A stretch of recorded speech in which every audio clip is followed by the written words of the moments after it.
All right. Welcome to my live stream. I'm Joshua Kemble. I just finished doing an Artcasters episode with Scott Strickland, and we had a really good special guest.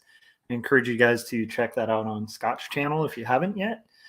And I had a little extra energy, and I have a hard out at like 2 in the morning ish. That I basically I've kind of figured out that that's like the time where if I cut off at like 2, I'm good. But till then, I'm going to be live streaming while I work on 2 stories, book 2. So I'm not sure how many people are going to show up because this is like a very late night live stream. It's been a while since I've live streamed, but I want to get back in the habit of it. And I was going to work on inking after Artcasters, and I was like, I should be live streaming. So anyhow, if you're new to this channel, I'll explain who I am. So I'm Joshua Kemble. I'm an illustrator, graphic designer, full-time art director. Been doing art direction for 7 years in-house for a company. And when I'm not doing that and being a dad and a husband and all that fun stuff, I'm squeezing in the time to work on graphic novels like this graphic novel, Jacob's Apartment, which tells the story of Jacob, who's a character who is basically roommates with a longtime friend, Sarah. They're polar opposites. Jacob's a Christian, Sarah is an atheist, and they find themselves being drawn to each other as they're both going through life struggles. Jacob's dealing with his father having cancer, which is actually ties into my autobio. So that's a semi-autobiographical thing that I get way more in detail about in the pages that I'm actually going to be working on while I stream. And then Sarah is reeling from a past relationship where her boyfriend basically left and moved to New York to become an editor. So as they're both having these struggles, Jacob's turning to alcohol and kind of questioning his faith, and Sarah is kind of dealing with her own struggles with like one night stands, and they end up finding connections in their mutual pursuit of creating art and literature. So it's a graphic novel in the vein of Ghost World and Fun Home, and it's full color, hand inked and drawn. And I'm very proud of it. The advanced readers copies I have came out great. The actual book will be available in bookstores everywhere in June. So go to your local bookstore and ask them to carry Jacob's Apartment, and you can pre-order it pretty much at any bookstore online. I would recommend go to like your local Barnes & Noble, or better yet, independent bookstore or indie comic shop, and ask that they carry it. Okay, there we go. I also have a bit of a sore throat, so I apologize to anybody. You're going to be hearing me cough and sniffle a little bit. Okay, 2 Stories is also my graphic novel about faith and mental illness. It deals, it's an autobiographical story that talks about life growing up as a geek, and and basically juxtaposes childhood stories of growing up as a geek and kind of creating games on playgrounds and stuff like that with more modern day like adult struggles with depression, panic disorder, and anxiety, and sort of talks really heavily and openly about issues like suicide and stuff like that. It's a really heavy book, but people seem to like it. Hand lettered, hand inked, and it's something I felt was worth spending 5 years making. So check that out. You can order that on Amazon. And that's my plugs that are out of the way. What I'm working on right now is actually book 2 of 2 stories, and I'm going to be inking this panel while streaming. So if anyone out there is watching, feel free to let me know, and we'll get going.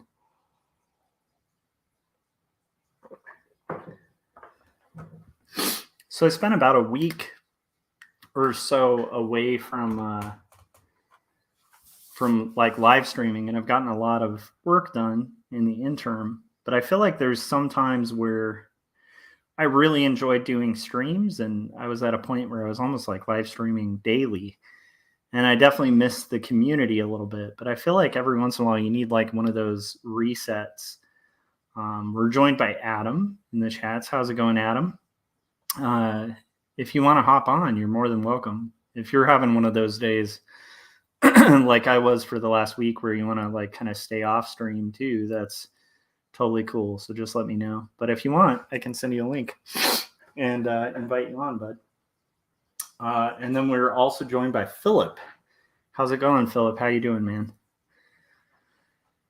Curious what you guys are working on. Yeah, for me, it's like I mostly have just been glued to the news about Ukraine, and also just like when not doing that, like listening to audiobooks and sort of enjoying watching streams and stuff. So, but it's good to be back. It's like weird. I find like it's kind of like working out. Streaming is kind of like that too, where it's like if you take too long of a break, it just gets way too comfortable. But the second you get back to it, you're like, oh, okay, this is actually good. Like I need to be doing this. And I think Adam said that his computer crashed. Oh, that's too bad. I apologize for making that happen. I'm kidding. I didn't make that happen. But I am sorry. That does kind of suck. Let's see.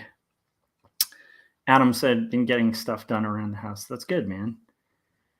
And then Philip was saying he's not doing too bad. He's up really late. Aren't we all? So I've been making really good progress, though. I hope you guys are all following me on Instagram.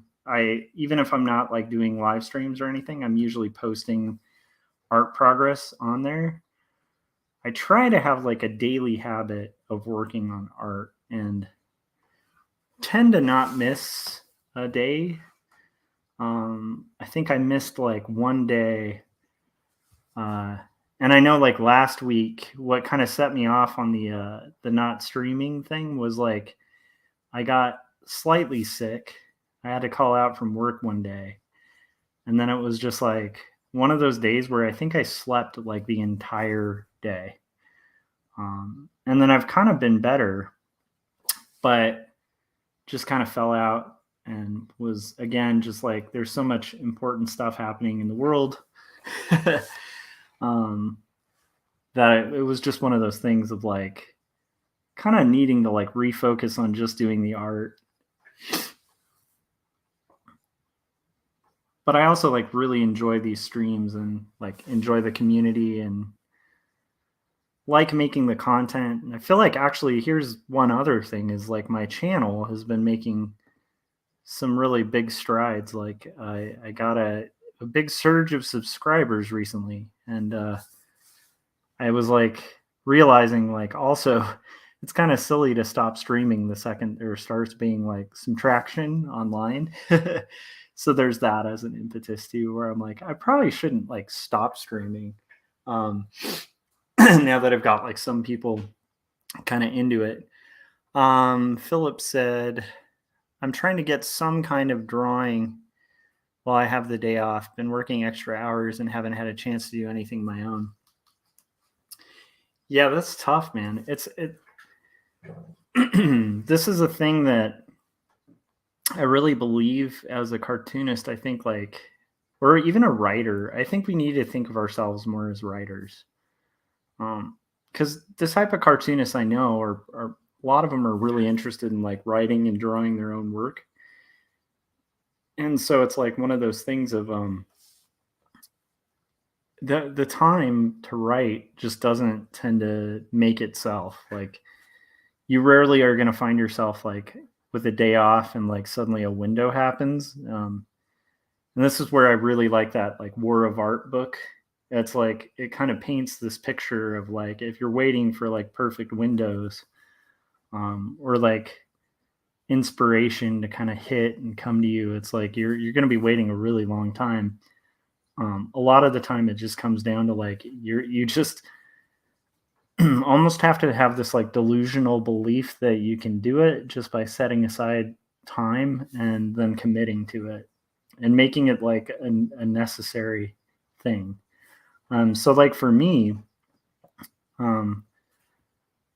me working on my comic is like, it's become like a total necessary part for me. Like, cause if I kind of like what happened with streaming this last week, like if I take a day or so off, like that can easily become like a week, which can become a month, which can become years. And I want to have like multiple books on a bookshelf that I've made. And if I want to hit that goal, I have to be working consistently, especially because I'm not like the fastest artist. You'll probably see this because like I have a hard out at like 2 a.m, and it's highly likely that I might finish inking this panel that I started on. Well, started this panel on Artcasters. I'm inking this panel, and I might be able to finish this one in time. So we'll see how that goes. Philip was saying, I want to start streaming, but haven't had a chance. Yeah, it's an interesting thing to get in the habit of.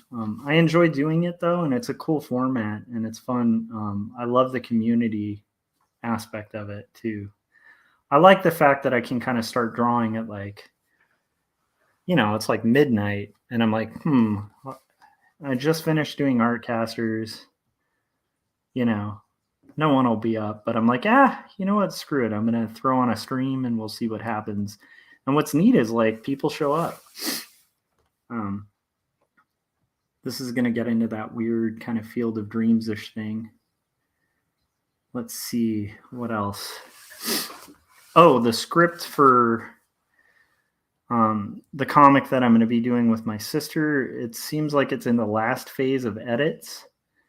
And we also worked out some cool stuff because I'm going to be dedicating years to doing it.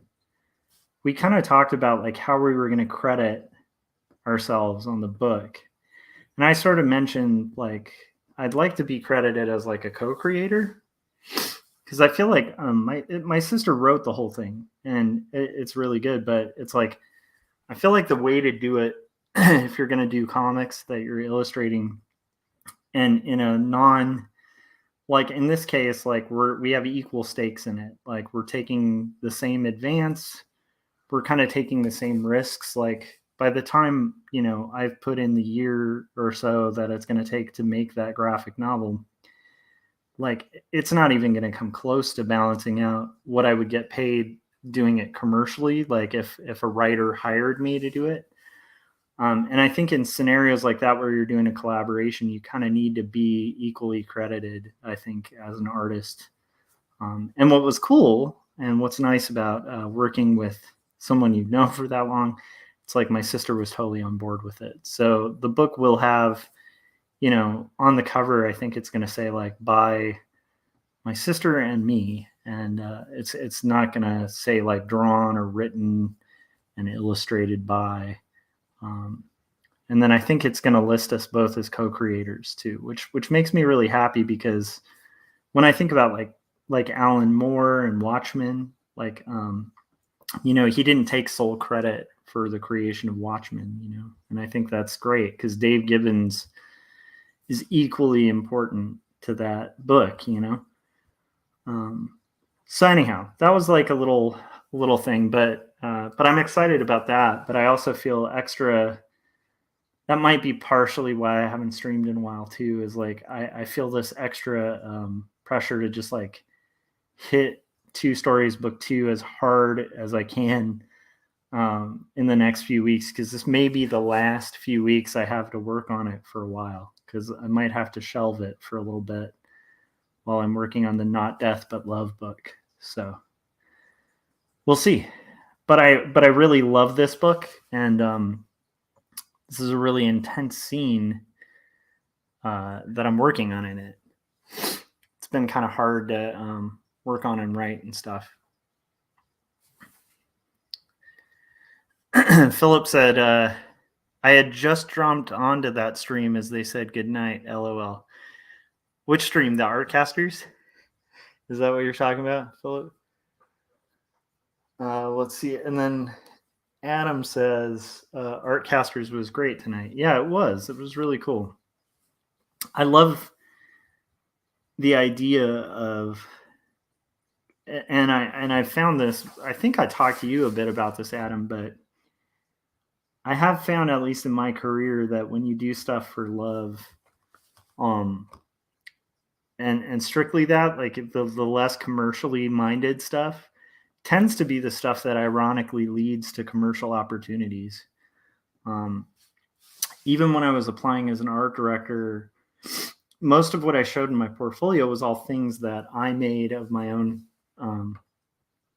like my own volition or whatever. I decided to, like, especially when I had a t-shirt career and stuff, the stuff I made that, went viral online and stuff like that was often not things that were made for clients. It was usually like some crazy idea I had, and I decided to commit the time to do it. And then every once in a while you just get rewarded for it.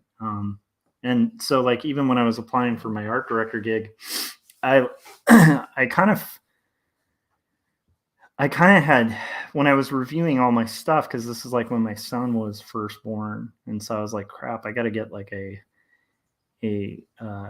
much better job, because I had been like freelance and made okay money at it, but it was just so feast and famine, and it's hard to kind of imagine like a kid having to deal with that as like the breadwinning career in a family, like the on and off of freelance, where you can have like a year where you're making like as much as a doctor, and then the next year you're making like less than someone who works at McDonald's, like it's just really inconsistent. And maybe for other people less so, but I just realized like I need to like buckle down and like try to find like a gig that has like health insurance and all sorts of stuff like that.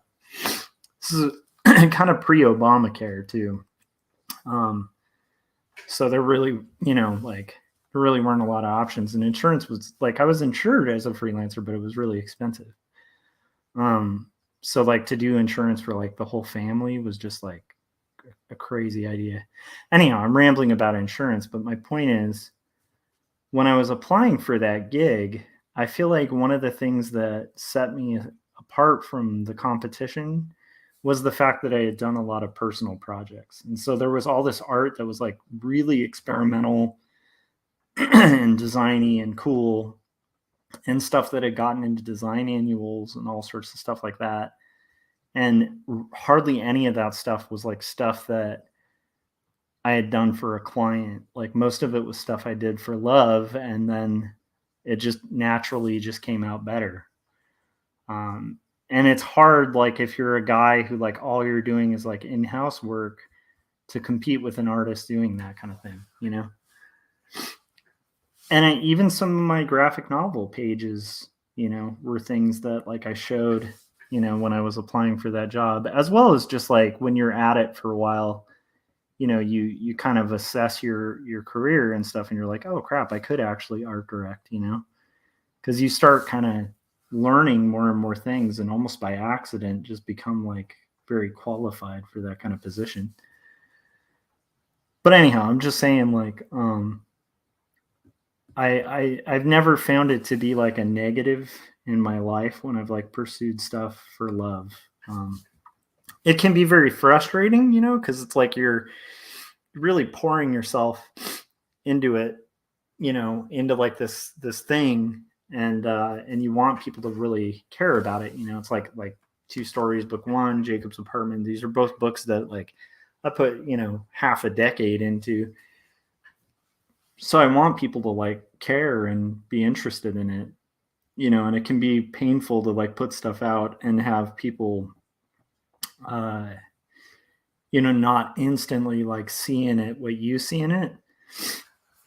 But I also, because I've been working as a professional artist for long enough, it's like I've also learned to trust the process a little bit, because a lot of these things have ways of sort of paying off that you can't really see. It's like you're kind of stuck in the trees, and quite often can't see the forest.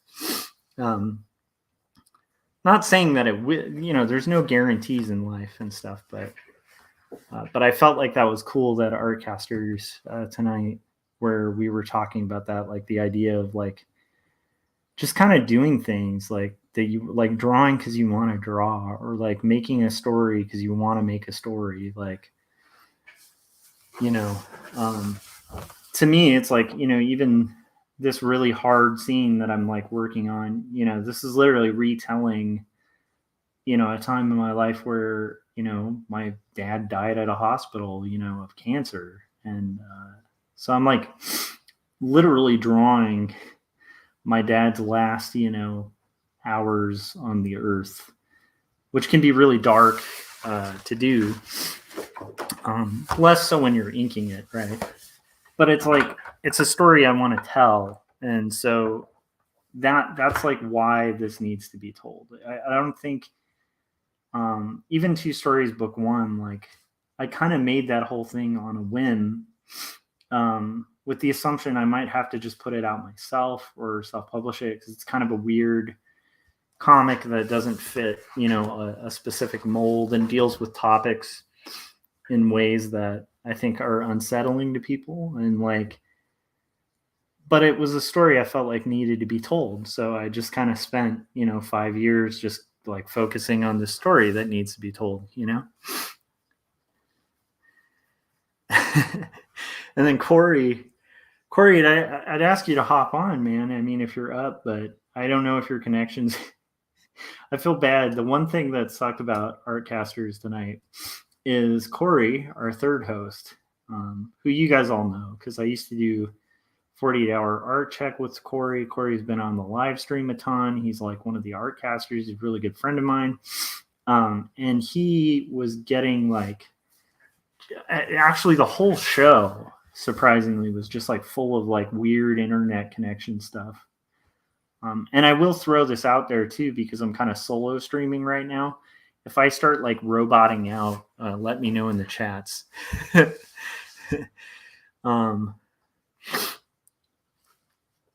And then Philip was saying, was that the one with CircWorks? Yes, that was. Yeah. So, because Scott was. So you caught the very end of it.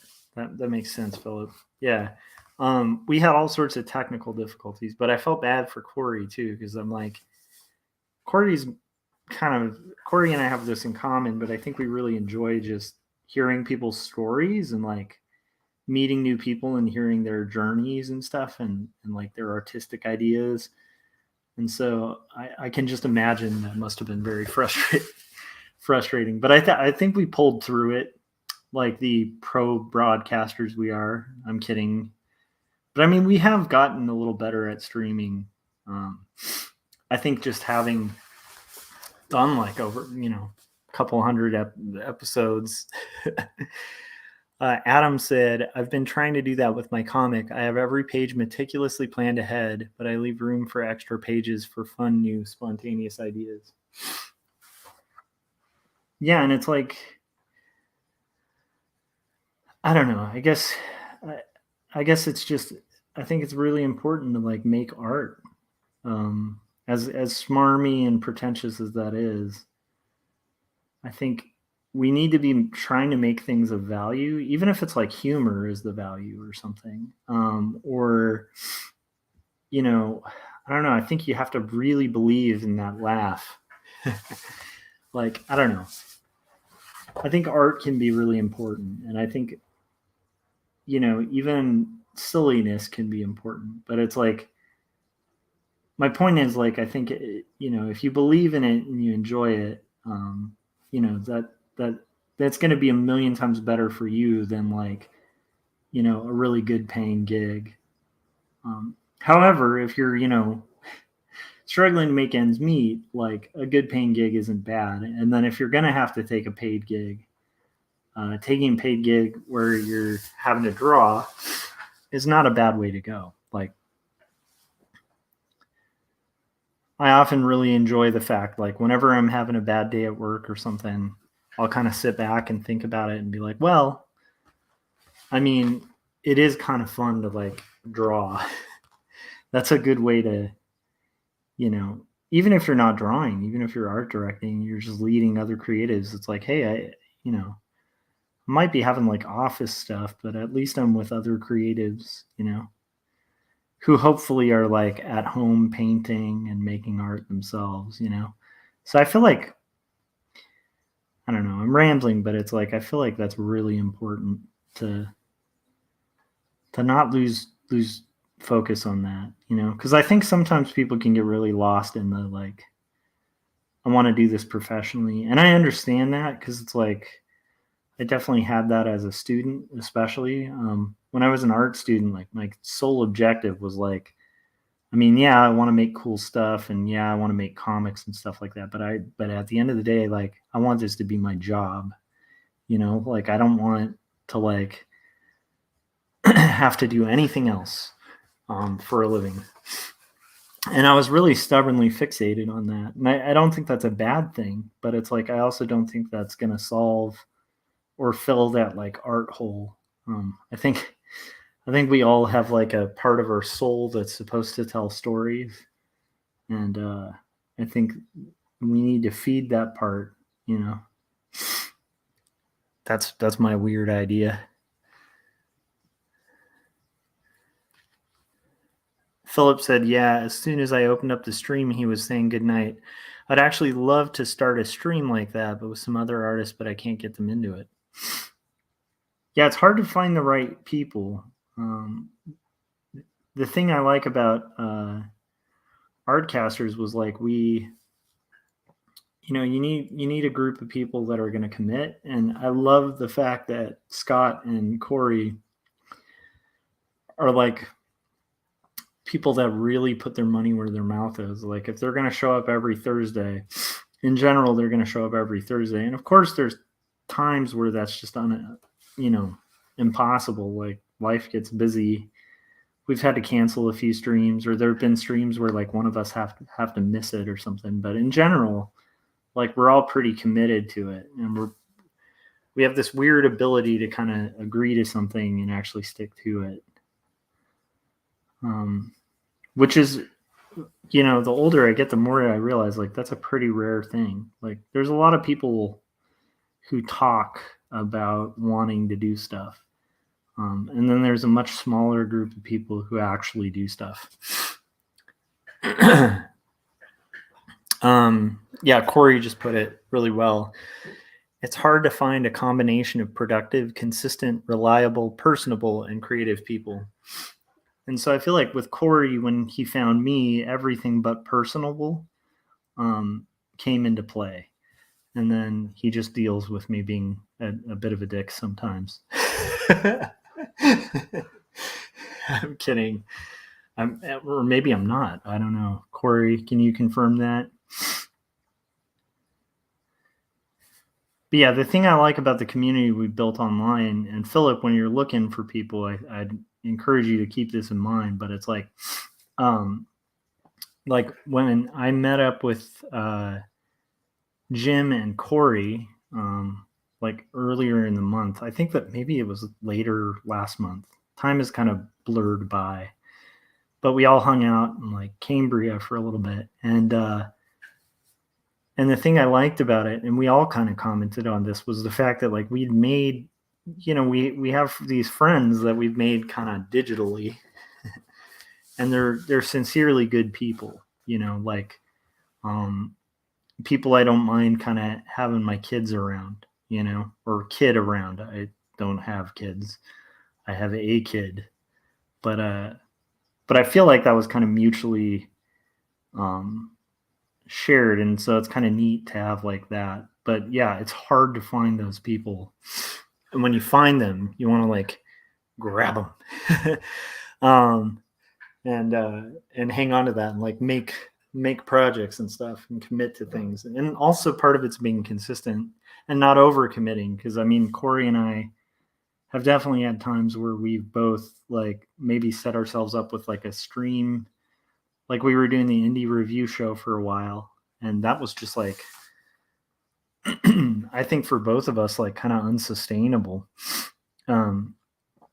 because it was just like, we're having to read these books and stuff like that, and it was really valuable and cool, but it was just like I think outside of Artcasters, it was really hard for either of us to like really commit to another show that would be like a consistent day, you know? And so like, you know, I mean, obviously we'll show up on each other's live streams and hang out and stuff, but it's like, you know, that was a scenario where we overextended. And then again, because we built trust and friendship and stuff like that, we're both like also equally able to be like, yeah, we just can't commit to this, you know? But it is hard to find. It's hard to find people. I mean, even if you think of like the 100 days of making comics, like if you take the entirety of people who were doing the 100 days, right? There's a small group of people who'd actually complete it. And like when that was going in full force as like a community, it was just interesting seeing like how many people just dropped out like midway or like, you know, 3 weeks in, and they'd be like, sometimes it would be like the most gung-ho people, like the people who are just like talking about it all the time. They have all this energy. And then before you know it, just like could not complete it. Like couldn't get it done. And then you have the smaller group who actually committed to it and completed the entire thing. And I feel like that made a really consistent, like that kind of, you know, I don't know, it kind of like separated people who were serious about it from people who weren't as serious about it. But then even in that group, right, like how many of those people like went on to publish a comic or like finish a comic? And like that's an even slimmer amount, right? And then of those people, how many of them finished a graphic novel? And that's like an even slimmer amount, right? It's like hard to find people, you know. I mean, it's not like that hard, but it is a rare thing to find people who like kind of commit to stuff. And I'm not even the best of those people because like I know people who can commit like way more, you know. We had a guest last week on Artcasters, and it was like, I mean, was that last week? Oh my gosh, Corey. Now I'm blanking out. Anyhow, it was one of the weeks. It's the last Artcasters that was on my channel, so it might have been 2 weeks ago or something. But anyhow, we had a guest who, you know, like is just insanely productive at art. And I kind of asked him like, how do you manage? Because the topic was like sleeping and how to kind of sleep less as an artist. Because if you're going to make comics, you're probably not going to be sleeping a lot. And I was like, how do you do it? And I think his big trick was like one of the things he mentioned was Ritalin. And we're all like, ha ha ha. And he's like, I'm not kidding. Like I actually, I mean, that's, and I was like, I'm not that committed to it where I'm going to like take a drug or something to make, my productivity like unusually high. I don't know if I'm that committed to it, but I'm definitely committed to it enough to like, you know, get less sleep every night. But anyhow, even that like was surprisingly like, I mean, at least the guy's making stuff. I don't know. Although I wouldn't really recommend people do that. It's just interesting. It's like it's a different kind of person. So when you're going to get into a creative project, it's kind of like having a band or something, right? You need to make sure you're getting into something where people are willing to show up for practice, or playing a sport. Like if you were really serious in playing a sport, even if you're just having fun, you'd want to make sure you're on a team that'll show up and practice, right? Depending, because if you're a guy who's not going to show up and practice, then maybe you don't. Maybe you just want a casual team that's just going to kind of do it for fun and that's it, you know? Like if I were to get into sports, that's probably the type of team I'd need to be on. Is like we're not going to practice at all. In fact, if you practice, you're off the team because you'll be too good. But I think the analogy still stands, right? Like if you really wanted to play basketball or whatever, with a group of people, you'd probably want to make sure you're agreeing to it with people who are going to show up. Philip said, I have a couple of good friends who are artists and we chat privately a lot, but when I suggested a live stream, they don't want to do it. Yeah, it's hard. It's also hard to find people, because we're artists. So, like, for me, especially on my own live streams, like not as much on Artcasters, because I know like Scott and Corey are really interesting people, and so it's nice to do with them because like they'll kind of fill in if I'm like having a bad day or I'm not like on point, like they're gonna say interesting stuff and they're gonna help me kind of on the stream. So it's like I'm not having to fly solo. But when I'm doing my own stream, I get like this weird anxiety about 5 minutes before. And this might be why it's really easy for me to like go a week or so without doing it, because it's like it only lasts for like a minute or two, but it's like I do get a little nervous about it. And then once I hit go, I'm like, okay, I'm committed. Like I have to be streaming. But there is like a weird vulnerability to streaming that I think artists who we're used to being vulnerable, but I think like publicly vulnerable, like where you're having to carry a stream and talk and kind of converse and stuff, that's a whole different beast.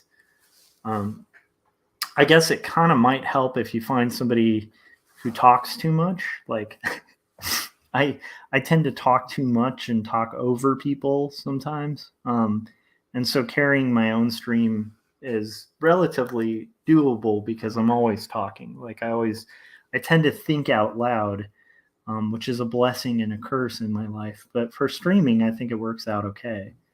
Because even right now, it's like I'm thinking as I'm talking. So maybe, Philip, when you're seeking people, seek people who are like, maybe talk too much. But it is hard to find artists who aren't shy about it or otherwise just busy. That's the other thing is like most artists are crazy busy. Like we're all pretty slammed doing projects and stuff. So it's hard to find the right group. But good luck on your search, man.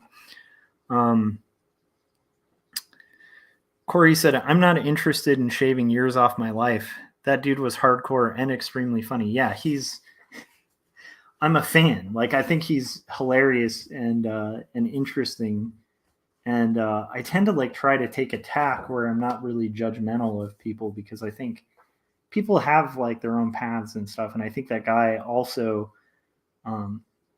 was insanely funny and interesting and passionate about what he does. And actually, I've read some of his comics and they're really well written. So it's like he's a really good writer too. And that's his path. Yeah, that's not a sacrifice I'd be willing to make. He's way more hardcore. Talking to him kind of reminded me of when I've read biographies of punk bands. And there's ones where I'm like, yeah, like if you read, a little bit of biographies on punk, it's like I'd read about the Damned and I'd be like, okay, I could see myself being like those guys. They were kind of jackasses. And like when I was a young man, I could see myself doing that. But then like you read about like early Black Flag and I'm like, I'm just not even that hardcore. Like I'm not going to get in fist fights with people at a show. Like, I'm just not that hardcore.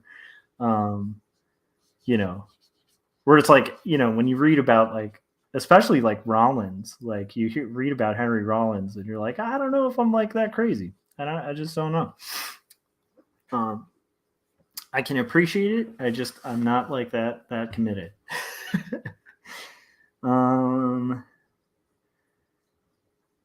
it's funny too, because you'll read about like the bands that toured with them and they'd be like, oh man, like everything was great, but like this band, like Black Flag, man, like being on their bus was like, it's like a whole thing in most punk history books. That feels like a very unpunk thing to say, but whatever. I read them sometimes.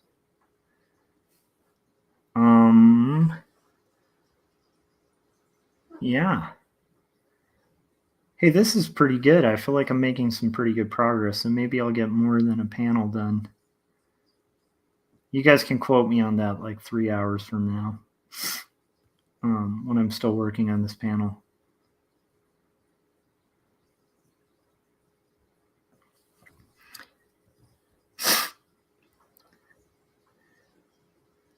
Oh, yeah. Corey was saying even Black Flag's illustrator Raymond Pettibone, that dude is intense and super hardcore. Yeah, he totally is. And then Adam mentioned Gigi Allen, who like, yeah, that's a whole other realm. Like, I feel like at that point he's not even really making music. He's just like, but yeah, Gigi Allen's another one of those dudes where even with Black Flag, at least I have a little bit of an entry point because I like their music. But like with Gigi Allen, it's just like I have no entry point other than I remember in high school, I would tell people sometimes that I like Gigi Allen. If I could read from that person that would like freak them out, but I actually didn't. I just would tell them that to like freak them out, you know.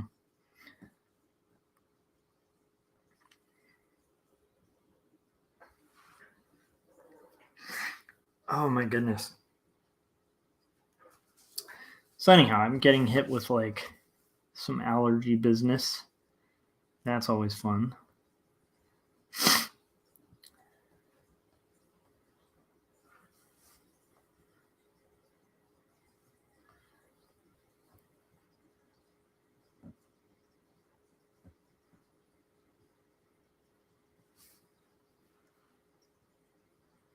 And I think I might need to get a refill of coffee once I've filled this area with black.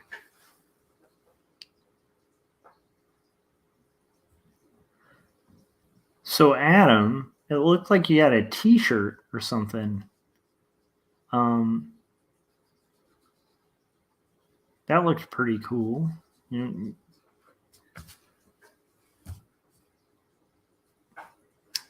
kind of excited if there's some Toad Road merch. But yeah, I saw that on Facebook. That was kind of neat.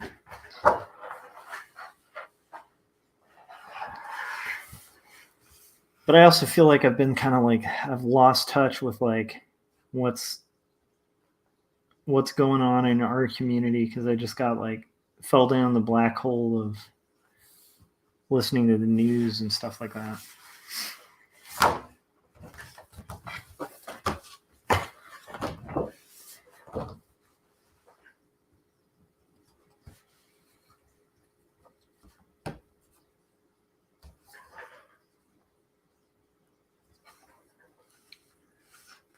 This is a pretty incredibly vulnerable scene. And I don't like think I'm not a believer in the idea of art as like pure therapy. I feel like if you're only doing art for therapy, quite often it might kind of fall into a realm of being like a little masturbatory where you're just kind of like almost just like kind of doing it only to please yourself. And I think there's a little bit of that in all art, but I feel like you kind of can't just make it for yourself. Like you, hopefully you're making it for other people too. But that being said, I do think art has a kind of therapeutic element to it. And I definitely think for me, like writing about some more troubling stuff in my life, especially when drafting the thumbnails, which is where a lot of the visual writing starts coming in. I have to admit, it does help kind of process some more difficult events. It's almost like a way of, I don't know, it does kind of add like a conclusion to things almost. I used to have a theory about that I can kind of get into. Adam said he has a bunch of stuff on Redbubble, even leggings and shower curtains. which I think is humorously ridiculous. Now I kind of just want to order the leggings just for the heck of it. That would be hilarious. But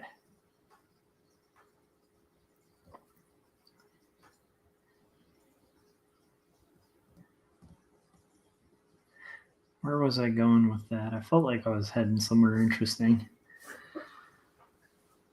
Oh yeah, so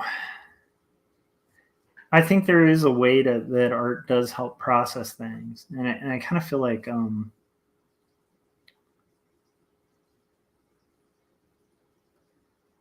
I think it makes sense as artists, at least to me, it makes sense for an artist to address more subliminal issues like with art, even if it's not an autobio. Obviously, if it's an autobio, you're going to kind of have to delve into territory like that. But even in fiction and stuff, to kind of delve into the psyche, your own psyche a little bit, and kind of dredge up some deep fears or angers or traumas or whatever, and kind of like use art as like I think because artists think we communicate like with art, right? Like we actually use visual communication as like a form of communicating sometimes things we can't even put into words, which is what makes pitching such a nightmare for artists, right? Like for business guys and like salespeople, I think pitching is a little more innately comfortable because they're used to using words alone for things, but I think for visual artists, part of why, at least to me, why I do comics is like I just can't write in prose. Like I can't give the visual and written impact that I want to. Like I think in comics, like I think it's one of the unique things about comics. Like when I think, when I daydream, when I like imagine, when I'm like remembering things in my head, things just seem more like a comic book, like because I have words come into my mind and I have pictures come into my mind. And rarely do I have like audio in my head, which is interesting because I've written music and stuff before. And rarely, I guess sometimes I'll have a melody come into my head, but usually that's like in complement to something. Like I'm hearing something and then I think of something audible.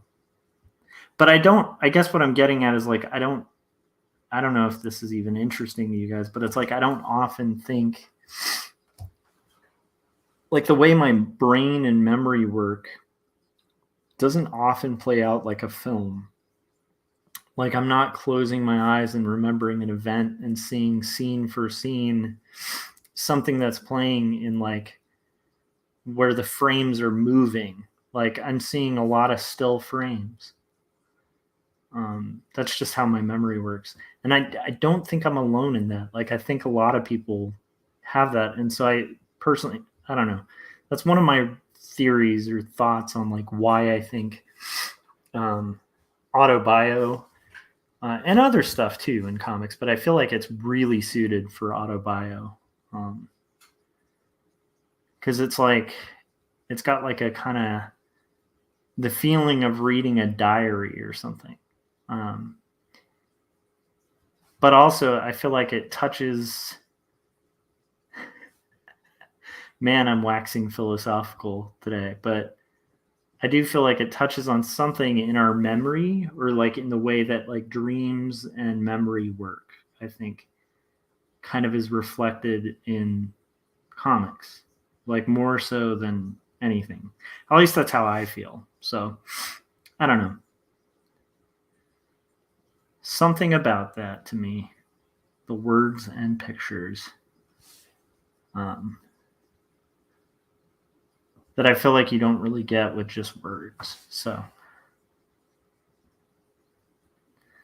that was a big long rant on memory and comics. Adam said, is there any sort of agreed upon page count for a graphic novel? Well, I mean, I'd keep in mind that it's usually signatures of 4 for like something you're perfect binding.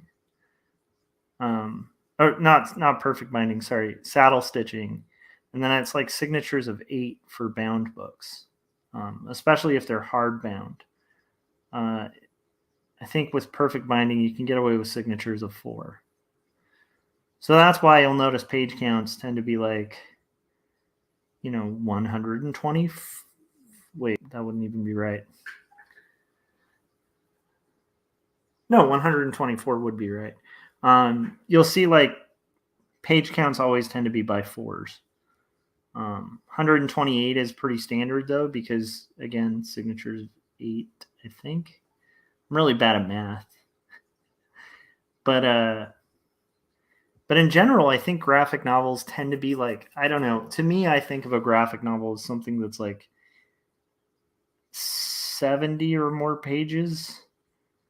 I guess there might be shorter graphic novels, but I wouldn't think of like, I don't know. It's like kind of what is a novel and what's a novella, I guess, is like a tough one. But I tend to think a graphic novel at minimum should have like 96 pages, probably your best bet for like a short graphic novel, Although I'm trying to think if that equates to floor, and honestly, I'm too exhausted to do division on that. But whatever the 90s version would be.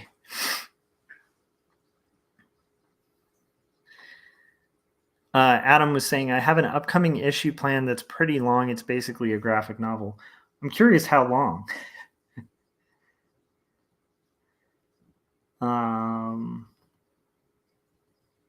Yeah, I'm curious how long is pretty long. Because I would think if you're doing like, you can do like a floppy that's like 32 pages. I think even 48 pages, you're still kind of in the territory of just making a comic book. But it all depends, man. I think it's whatever you want it to be. Because even the term graphic novel, I used to really hate. I forget whose quote that was. It might have been Spiegelman or somebody. It was either Spiegelman or Crumb, I think, that said like the term graphic novel makes it sound like you're doing something graphic, like it's porn. But I feel like I've kind of embraced the term, because when people wonder what I'm doing, if I say comic books, they often think of something that's not what I'm really doing. And if I say graphic novel, it usually gets them a little closer to like what I'm trying to make, Because to me, like, that's my end goal, is to make like books, Oh, 84 pages. Yeah, I'd consider that a graphic novel. I feel like, Adam, if you're going to do an 84-page comic, you might as well just collect it with the other ones you've done and just call it a day, and you have a trade, That's what I would do. Like if you have an issue 1 and 2s, and like for that third one, or you could do like a really big chunky book, kind of Acme novelty it. Like if you look at Chris Ware's stuff, before Jimmy Corrigan, it's like he was serializing Jimmy Corrigan, Rusty Brown, like Quimby the Mouse, like all these different Chris Ware creations were like syndicated in little, what were sometimes floppy comics and sometimes like bound, almost like graphic novels of their own, like Acme Novelty. So you could kind of go that route. That's what I would do. If you have the wherewithal to do it. That's pretty ambitious though, man. 84 pages. I feel like you've been having a pretty good page rate lately though, Adam. I think you could pull it off.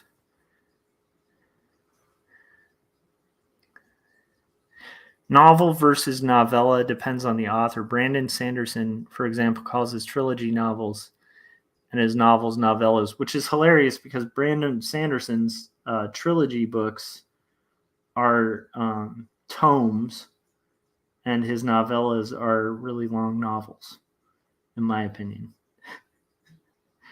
He's a heavy read, man.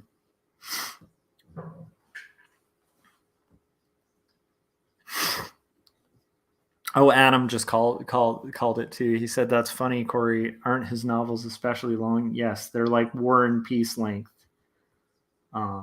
books. The audiobooks are like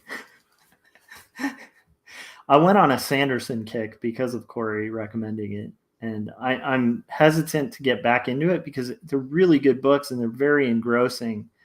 But they're also books, even when you're doing the audiobook, you have to like pay attention to every line because everything kind of is really essential. Like there's all sorts of crazy details that seem unimportant and then they become like huge plot points later on. And they also take a little bit to adjust to because he's got like his own kind of rules and laws. And like some of his own lingo and language, so it takes a while to kind of get used to. But it's like, so anyhow, because I haven't read his books in a while, I'm a little hesitant to get back into it because it's such an engrossing experience reading his books. But I really enjoy them, you know. It's kind of like Dune. Like when you get into Dune, it's like, you know, it's a great book. And when you start getting into like the sequels, they're all right, you know. I don't feel like they're as good as the first, but they're like a trek, it's an experience. Like you're gonna, you know, read these novels and they're gonna take you a long time and take you through this like crazy journey. And if you miss like 4 sentences, 5 chapters later, you're gonna be like, what is going on, and have to backtrack.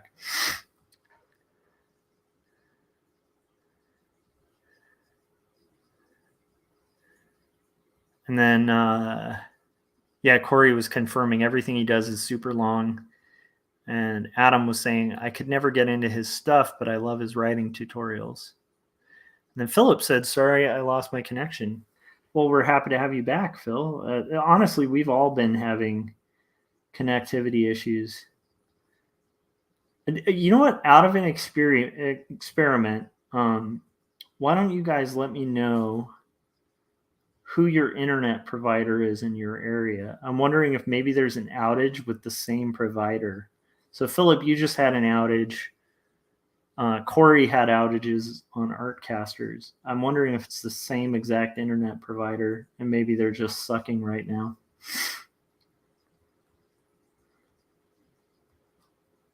Because I feel like we've been having spotty coverage all day, and it might make sense if it's like one provider just like got their system jacked. Although that'd be weird if it was like a provider all across the US as opposed to one regional area having kind of spotty issues. Okay.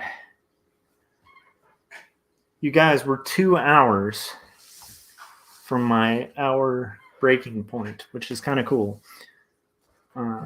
So for anybody who's like watched these streams before or hasn't, I usually like disappear at the hour mark for about, I'd say like 30 seconds.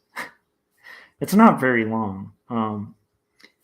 And kind of refill my coffee, stretch a little bit, and then hit it again.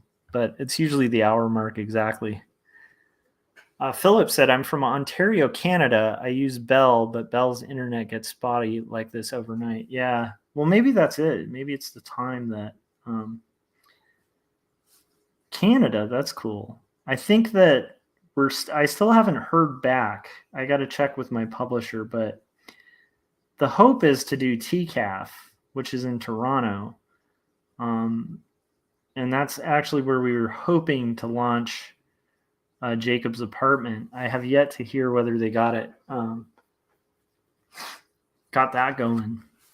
But what was cool was I had to, it's been a long time since I've had a passport. So I had to like get a new passport and stuff and go through that whole process. So I'm all ready if we get accepted in. And I think Graphic Mundi's been there before. So anyhow, I'll let you know if we're there, although it might not, I don't know.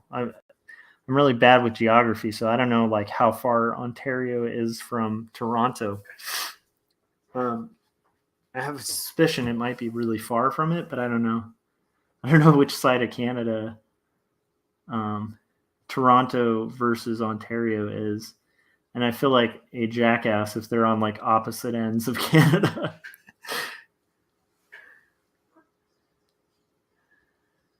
Philip said, "Oh, that's cool. I wanted to try to get in a couple years ago, but COVID, etc." Yeah, yeah. Oh, Toronto is in Ontario. See, this is my brain. It's sad too because my dad actually lived in Canada for a little bit, so I should know better. I really should know better. But for anybody who's familiar with my streams, you guys will understand like my brain when it comes to geography is ridiculously bad. So that's cool. So anyhow, Philip, if I end up in those around those parts, I'll give you a heads up. I think that would be in June, but I'll have to kind of follow up and see where we're at on that, like if we've heard anything.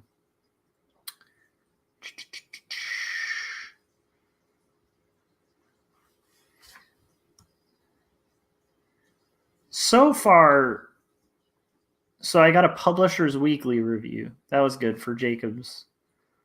I think there's a positive forward review that hasn't been released yet, but I've seen it from my publisher, like quoted on things. So I'm guessing that they did a positive review that they forwarded to my publisher before it's been published. And I think that'll come out like next month. I'm really eager because I haven't been able to read the full thing. And I was like, I didn't even know I got that review. So that'll be good. And then, yeah, TCAF would be amazing, especially because I've heard so many good things about that just as a book convention in general. Because, yeah, I feel like the ones that in the indie world, for the type of comics I do, I've heard that and like Mocha, I think, are like the best two conventions to do. And I have never done either. And then I've also heard SPX, which I haven't done. But yeah, Philip, I'll definitely give you a heads up. Wow, look at that. You guys are the best for hanging out with me because check this out. I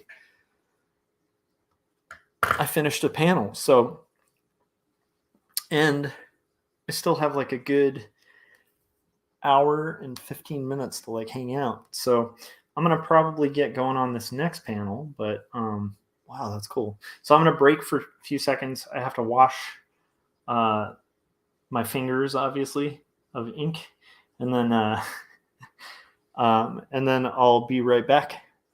So do not leave. I'll be shortly back.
I just realized I came back and I put my mic on mute.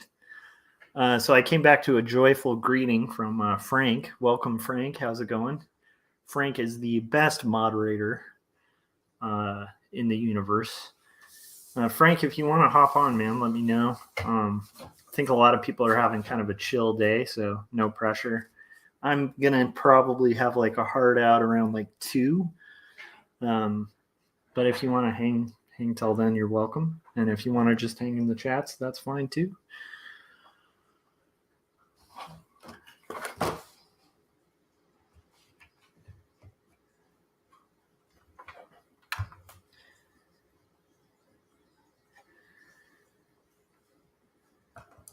But Adam, it's cool to see. It feels like, to me, it's fun to see. I love seeing when the creative, I'm being really corny on the stream, but I can't help it. I'm kind of a corny, passionate fellow. And one of my favorite things in the world to see is like when an artist gets like a fire lit and they're just like on fire, just like putting stuff out, like making art. Like it's one of my favorite things in the world to witness. And it's inspiring, right? Because it's like, makes me fired up to like get my stuff done and stuff like that. And it's been cool to see that, Adam. It feels like, I don't know, maybe I'm reading too much into it, but it feels like you definitely have had like something click, creatively lately. And that's cool. It's cool to see. Frank said he can hop on. So let me get Frank a link.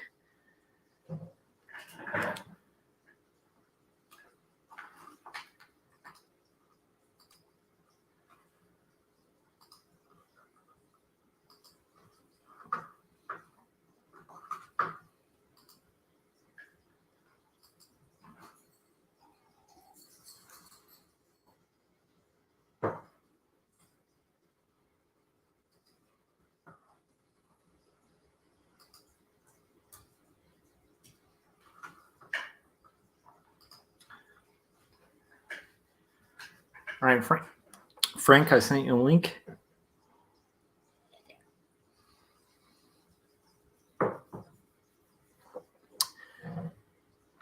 Yeah, Adam was saying his health and energy levels have been better this year. Yeah, I also am really convinced like finishing things is kind of an addictive thing. Like quite often I think like as artists we'll get stuck in like kind of a, I don't know if it's like, and I definitely don't know if this was like you, but I feel like you can kind of get in this rut where you're like crippled by fear or something like that and like not be super productive.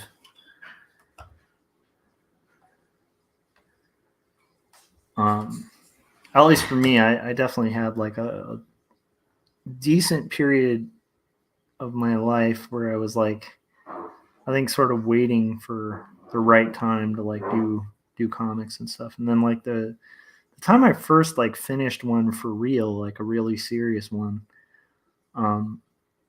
it like unlocked something because it also showed that it's possible. I think like,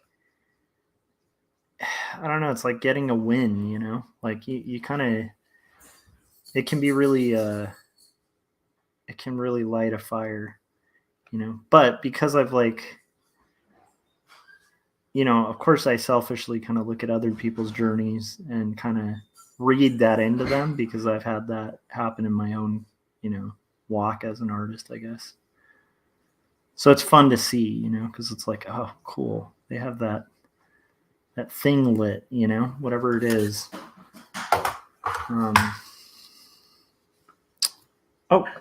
We got Frank here. And we got the thumbs up. How you doing? There we go. Good. I got some new goggles today.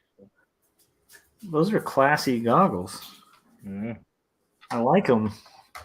I feel worried. Like, I feel like if I look in those goggles, well, luckily, I guess it's just a screen, but it's like they're so shiny. I'm worried I'd just see myself in them. I do this. No, I can't see anything. Are they hard to see in? Yeah, they're really dark. So I think they're actual welder's goggles. So, Oh, nice. So you got to do a Captain Goggles issue where he's literally like unable to see through his goggles. it'll He's be just if flying blind.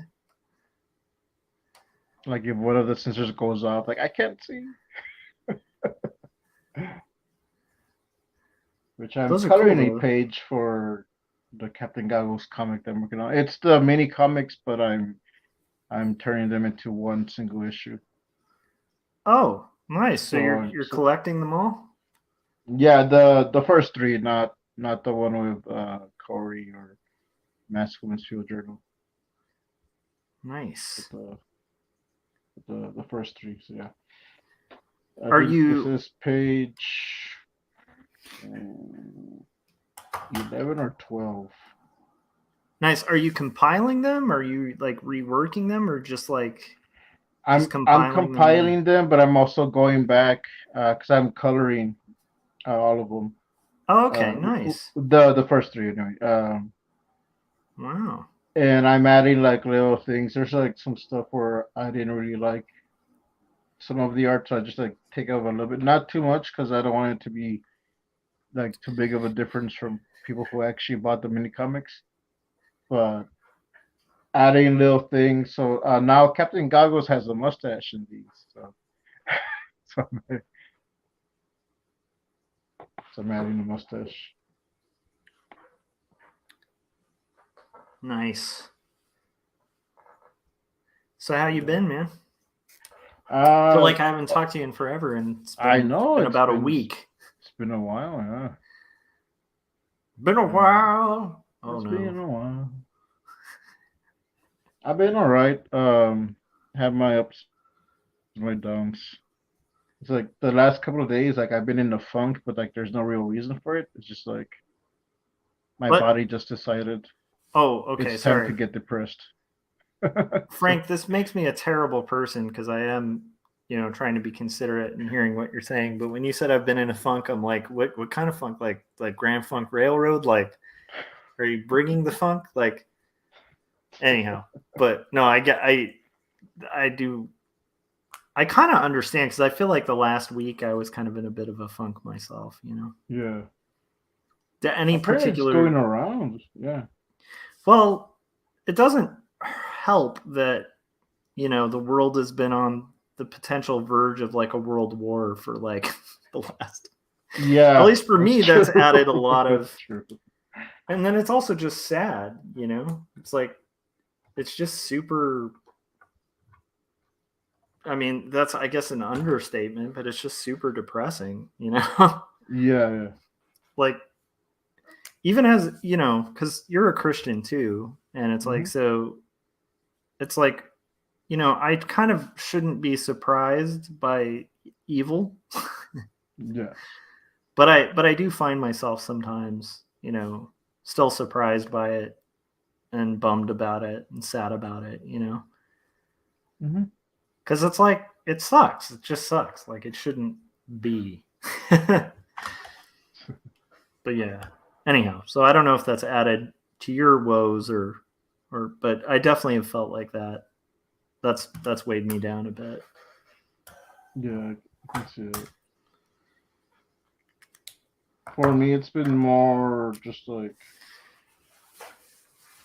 some personal stuff, like just like stuff going on here, and then like uh, I think it's for me since I don't know if I ever like mentioned this before, talked about this, but like when I was first saved, I think it was like 17, and then like in 21, when I was 21, I left. Like I left the church. So Yeah. sometimes I still carry guilt that I left. So it's like when I'm doing real good, I think I don't deserve it. So it's like for a couple of hours or like the next day, I'm just like in a funk, and I have to like get myself out of it. Yeah, I can understand that. I think it's like yeah, one thing that's helped me at least is like I've been reading through Acts. Um and then it's gonna get like anyhow, yeah, I mean there's the laws are only there to let you know the need for redemption, you know. Yes. But yeah, you don't I guess have to feel bad, you know. But it is hard. Um I've definitely felt a little bit of that where you think about at least for me, this last week, I have had this like thought of just like I get bogged down in like stupid little trivial problems, Hmm. um, where I'm like, oh, like what if this happens at my job, or what if like it's just a bunch of kind of everyday kind of first world problem kind of stuff, Yeah. and then I like, I'll think about like what's happening in Ukraine, and I'm like, what is wrong with me? Like I have everything, Yeah. um, and there's people who like, I mean, they're in a war zone, and that's not just Ukraine. That's like all sorts of people all across the world, and I just think like it's, it is kind of, we're very lucky to live where we live, Yeah. with like the struggles we have, but it's just like, I don't think our struggles are the same, I don't know if that makes sense. But at the I same know. time, they're Yeah. valid, it's like you can't get into the compare game with that kind of stuff too, right? Yeah. I know people who make really good money, like crazy good money, who are super depressed, you know. Oh yeah. Um, I know people on in all walks of life that are dealing with like sorrows and loss, and so. But yeah, I definitely get that, because it's like at the end of the day, like none of us really deserve um, salvation, right? Yeah. I don't know. That's a tough one though to get weighed down on. Yeah, it is, and I know it's like mind battles. It's like it shouldn't be something to weigh me down. Yeah, and also just like this is something I try to remember, because I deal with some pretty. I mean, obviously, I wrote a book about it, but it's like I deal with it's pretty heavy depression sometimes. Um, What? I'm prone to it. Um, Yeah. and like one of the things I'll kind of forget is the fact that like it's like I don't know, you can take comfort and kind of, you have value because you're made in the image of God. Like it's not from anything you did. You just innately have value, you know? And Yeah. I think I try to remember that about myself, because there's definitely days where I feel like a turd, or like just a totally useless being, I don't know. So um, I don't know. I take a little comfort in that, but I've definitely had funks. It's hard to get out of the funk. You know what does help get out of the funk though, Frank? What? The A funk. good jam session? Yeah. Like put on a good playlist of just like, funk. Funky beats. Yeah. Some classic. Anyhow. Well, I'm glad you're kind of hanging in there though, like amid all Yeah. the funkiness. Oh yeah. That can be rough. The mental game, man, it's weird. It's a tough one. Yeah, and for me, like a part of like how I'm able to get out of it is that I tell people because I know if I hold it in, it'll get worse. Oh yeah, dude. Like I just like, hey, I'm just like a little bit in the funk for some reason, but I don't know, like I'll get out of it. So like, and then it's like, oh, I just told someone, like, so I just like, No, talking to people is huge. I mean, that's I think one of the worst things about like mental health stuff is like the inability to talk about it, you know. yeah, It's just like this taboo you can't discuss, you know, a yeah, societal thing too, right? Where it's like, oh, we're we got to keep the party going, like keep everything happy and light. And it's like sometimes, it's like sometimes you're not happy and light, that's okay. I mean, that's just sort of that's okay. I think it should be healthier for people to talk about. I'm not saying that people should like wallow, but yeah. like I do But think, be like be able to be open about it and just discuss it without being ashamed. yeah, yeah, I think that's a better way of putting it. You have a good way of wording things. For me, I'll take like 20 sentences. Um, oh, nice. Corey said, "Kill funk by finishing things while listening to fast music." Oh, wow. And then Adam I was I've done quoting that you by with. saying, "I'm not a welder." Sorry. You should get some glasses like this, Adam. I would love to see Adam with goggles too.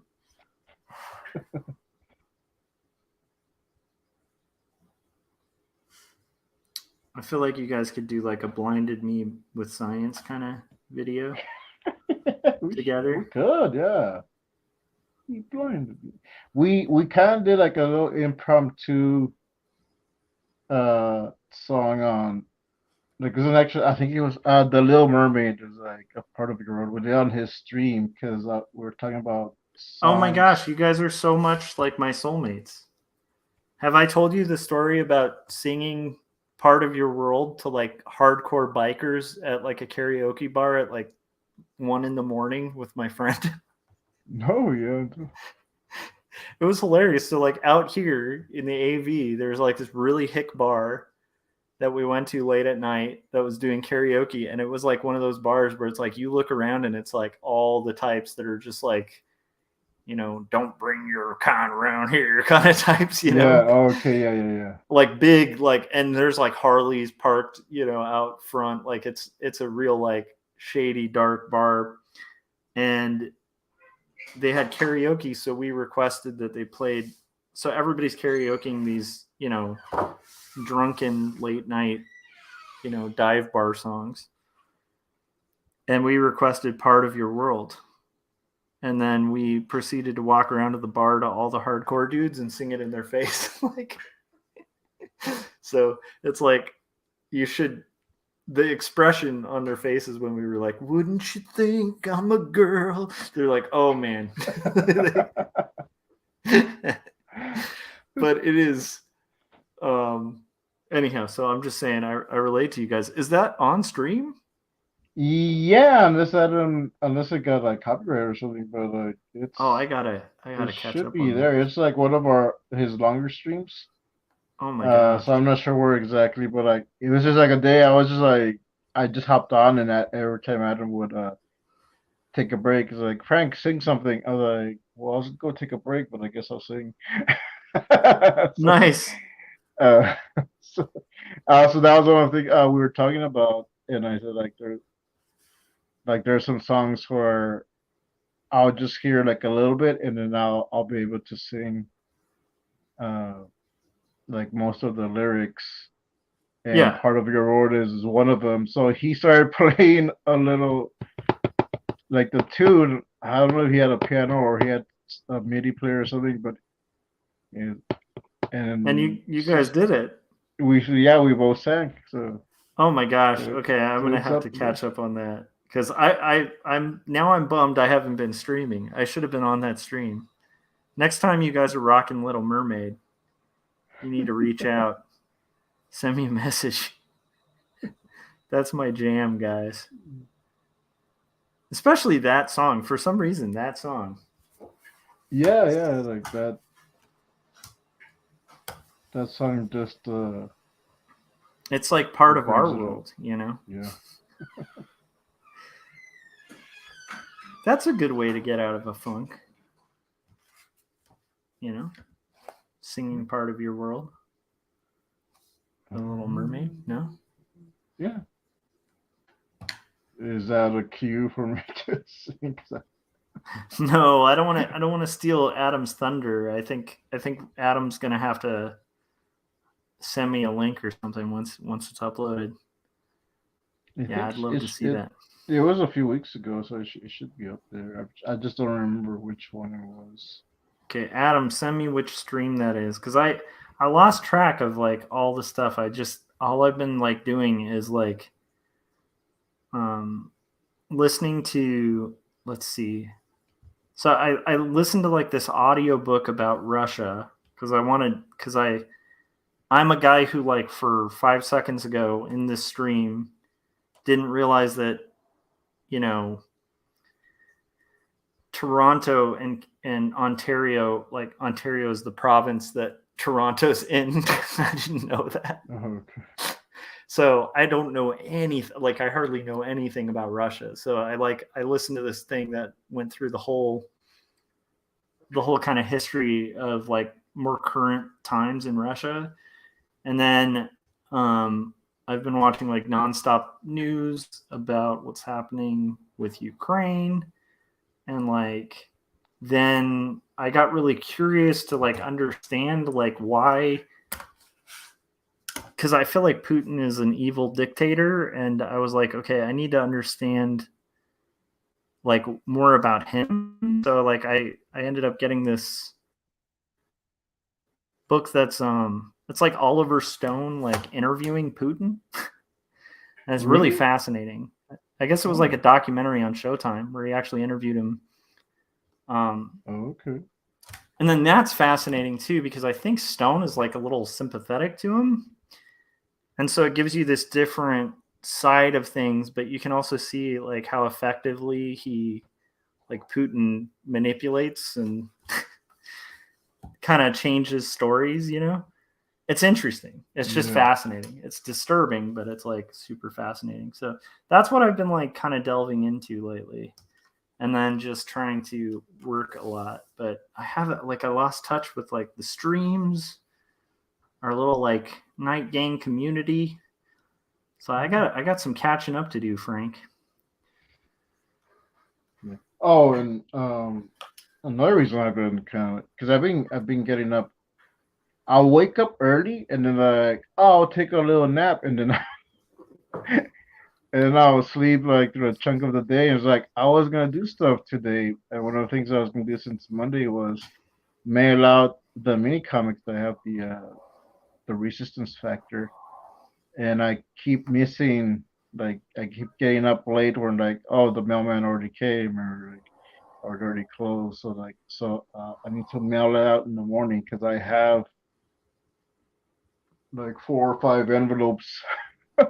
Each one has that, so I want to mail it out. So, Gotta be careful with Frank with your mailman. I Like, don't know. Well, because I who don't know if it's like knows? the mailman or someone here, or Yeah, some so. And shady that's part business of the going reason on. because like, oh, I can just get up early and put it in the mailbox and just turn up the little flag. But since that happened already, that I put something in and someone took it out, like it's like I'm gonna have to Jeez. go walk to the mailbox to the post office just to make sure that it gets there. Yeah, dude. Holy moly. And so I was like, I wonder if you know, can you guys do like a lockbox kind of thing with your mail? I'm not sure. Okay, it's the older mailboxes. Yeah. They're outside, like, but and like within our the little complex, but um, and I guess unless like I give the like a key to the mailman, but Yeah, I think you have to arrange it with the post office because we have like a one of those community, it's like there's like mailboxes for each house or whatever, yeah. and they're in like one box thing. But Mhm. I think I had to change the key on that years ago, and in order to do that, you have to like kind of talk to the post office or something. But I think you can actually do it. Like you can arrange that with them. The only downside is if it's at like an apartment, you might have to okay with the landlord or something. Yeah, it's in an apartment, so I'm not sure. But I feel like it might be worth it if like your stuff keeps getting stolen. Like that's not cool, you know? And it wasn't that. I mean, like Derby still like wouldn't get here, but like I just like they just took it to the wrong address. But like this was like they got in the mailbox, like they just like opened it and took out took out Scott's Yeah. comic. I was like it was obvious like someone got in, and it was like happening more than once. So like in the Yeah. same week, so I was like, come on, people.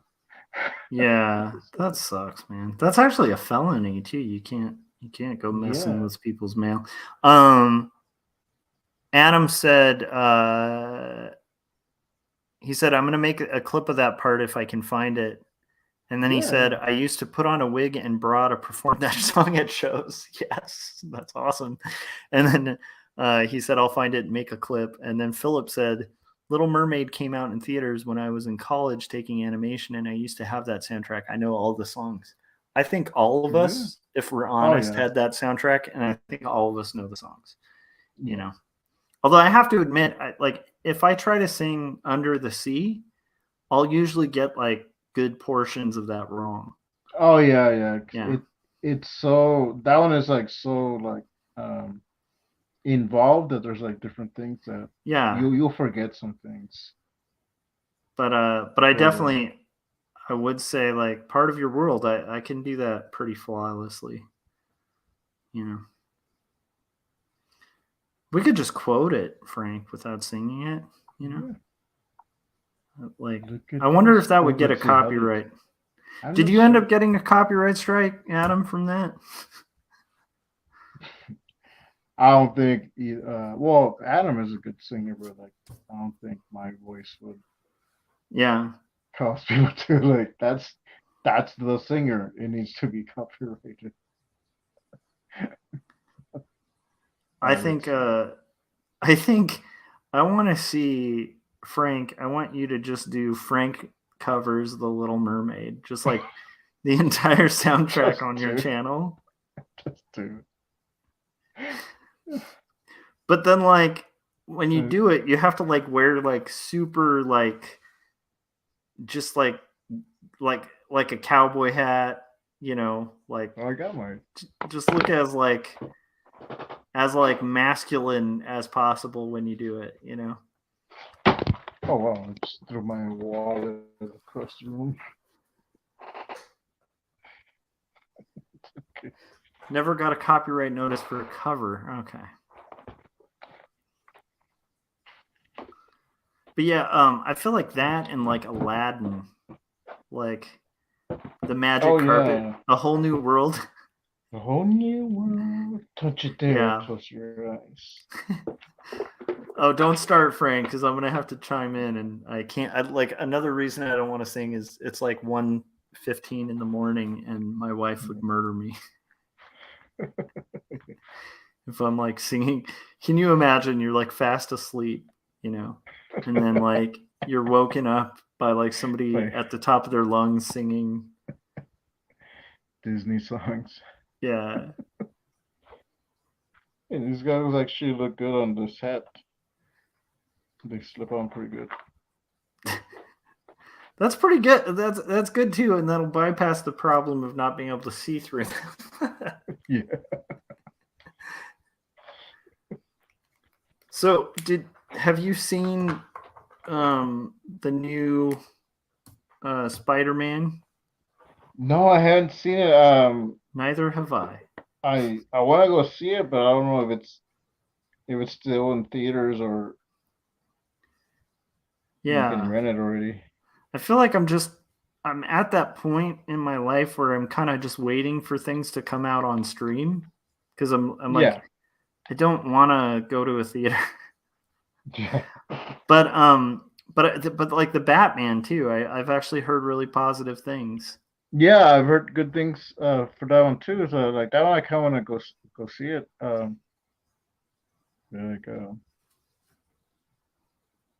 I don't know. Like last time I went out was to go see the Ghostbusters Afterlife, Which and I like still haven't seen either.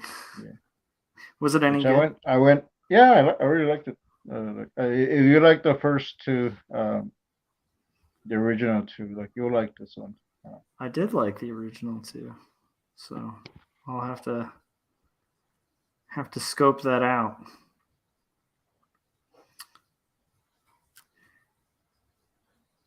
Ooh, I got page 12 colored, It's good. and oh, Anna did the cover, and it looks fantastic. Yeah. Uh, like I haven't posted up. I think I posted a whip, but I haven't posted the finished one. Um, but it looks great. Like the fear that I have for like when someone else does a cover is like it's not the art's not gonna look the same. But like, since she is like a part of like the comic, like she's had some input and stuff. So like okay, well, at least it's like the same team. Even Yeah. though the art's not gonna match exactly, it's the same creative team involved. So. Yeah, and I feel like if you have a guest doing a cover, I think like half the fun is like that it is gonna look a little different, you know? Yeah. Um like I don't know, if I had you or Adam or something do like a cover for me, I wouldn't want it to look like mine, you know? Yeah. Does that kind of defeat the purpose? Because then it's like, well, then I can draw it, you know? Yeah. Yeah. And for this one, like I knew I was gonna have to do a different cover since I wasn't just doing one of the mini issues, I was doing all three of them. So it's like but like, oh man, like but it's gonna take me a while because I'm coloring all these pages. So I asked her like, can you do the cover? And it took a few days of convincing, and she okay. So, Dude, Philip, man, we're having some real bonding here on Little Mermaid. Philip just said somewhere there's a 25-year-old video cassette with me lip syncing Poor Unfortunate Souls. oh wow. That's great. Poor unfortunate. See, that's a tough one too, because the part that I would always stumble on with that is this one's wanting to be thinner, that one wants to, and I'm like, at that point, I Yeah. kind of lose. There's just parts where I like lose it, you know. Whereas I feel like, yeah, for some reason,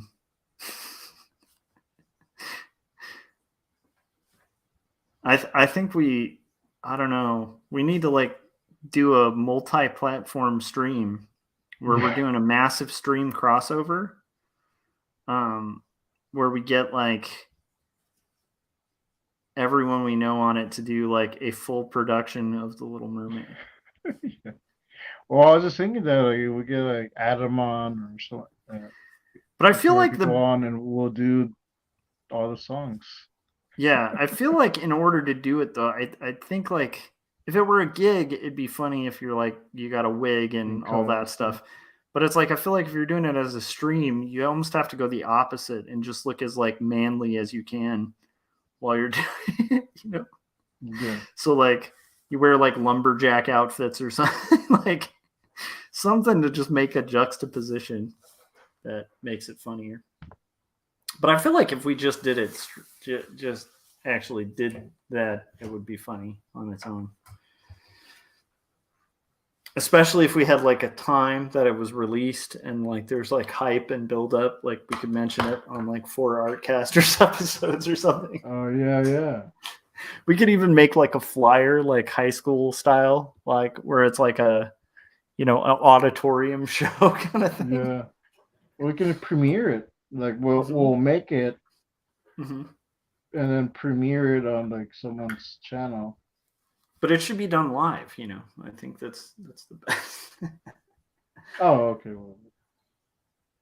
Well then, yeah. Adam said, "I will draw your cover, but all the characters will be short and have only one leg."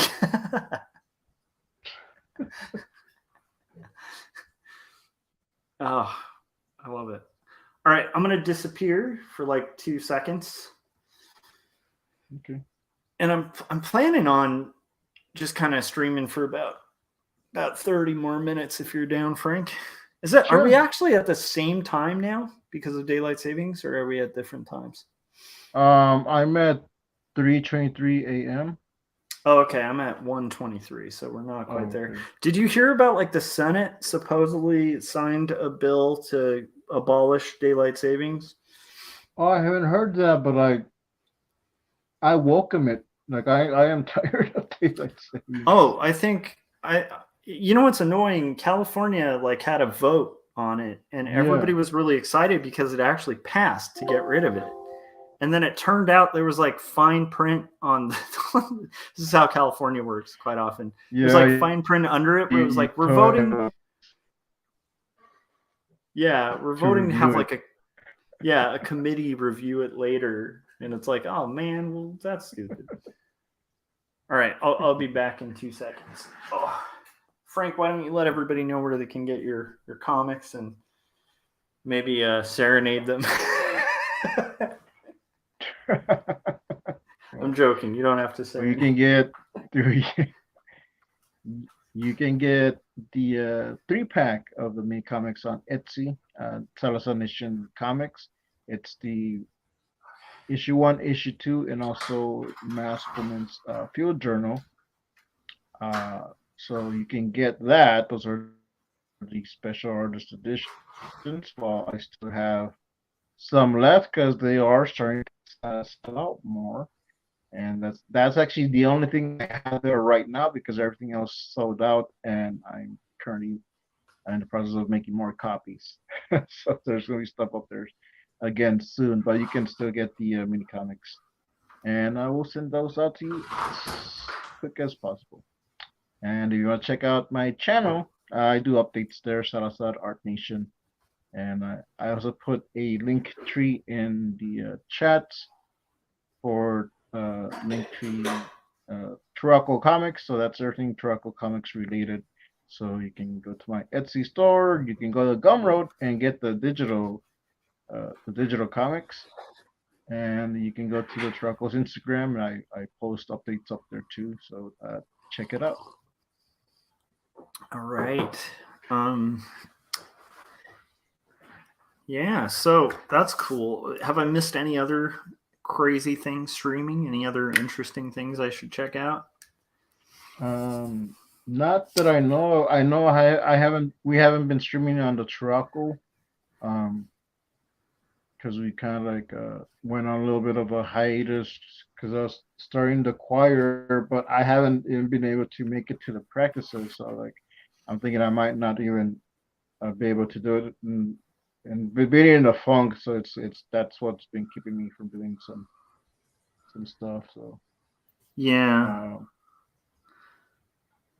So is it like a funk like where you're because like the one other thing that I find is like don't let your funk like get you too isolated. you yeah. know, because like uh, where that stuff wants you. It wants you Hmm. alone and like you know that's where at least for me that's where like the dark cloud comes, screws Oh with yeah, my for brain. sure. You know. Yeah, well, good thing. Tomorrow, I guess it'll be today already. I have the mentoring class I go to, so Good. I'll go to that. Um, That'll and help. get over it. I usually do like the camera work there. I would like to just sit down, but like they, I volunteer, so like okay, I'll do the camera. Nice. But there's coffee, so I'll drink coffee. Coffee is so good. I drink too much coffee. I'm drinking coffee now, and I'm going to be going to bed in like You about know, I 30 had some minutes. earlier, and it's like I don't know why I had so much coffee. My problem is like I've been drinking coffee for so long that it really doesn't have like a massive impact. Like I can sleep pretty quickly after a cup of coffee, Oh, cool. which is not the best thing. Because you kind of want coffee to like kick your butt and wake you up, you know? But I enjoy it. I enjoy the flavor.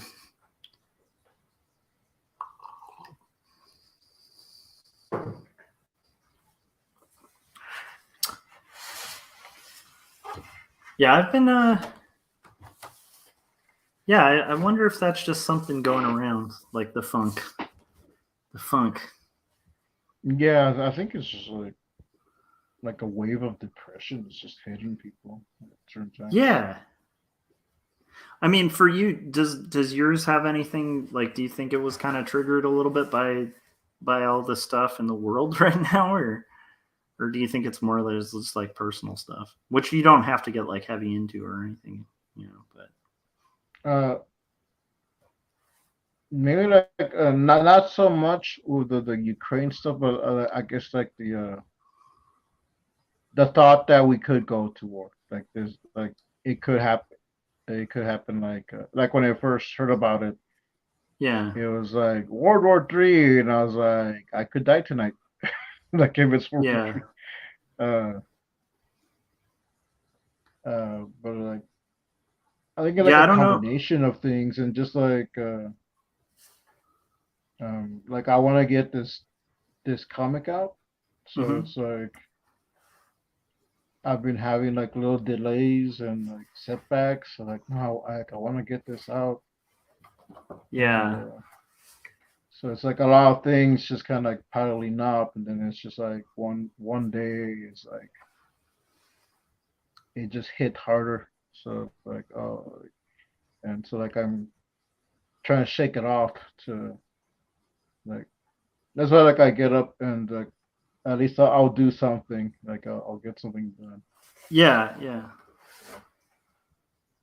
Philip said, I think I better call it here. It's 4:30, and he said, but I'm glad I sat in on this. It was good to work on something with other artists. Yeah, you're always welcome, Oh, Philip. nice. Um, make sure you're, I think you probably are subscribed, but if you hit the bell, it'll give you notifications when we're about to go live too, so you can hop in um, and hang out with us. But I appreciate the company whilst working on art. I hope you got a lot done. It's kind of the hope with these things. That's another way of fighting the funk too, is just like, you know, hang with other artists. Mm-hmm. you know but yeah, it's a crazy thing, man. Like the prospect of a global war is kind of a terrifying one. Yeah. But then I always think of that like wars and rumors of wars thing, Mm-hmm. and I'm like, oh, okay, like it's not that terrifying. I mean, it is, but I don't know if that makes sense. It's kind of to be expected, I guess. It just sucks. I just wish people were like less crappy. you know that's an understatement, but I think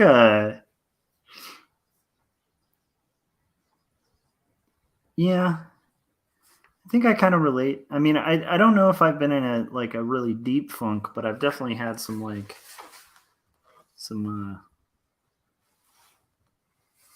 the like nights where I'm not like sleeping great. Yeah. I don't know.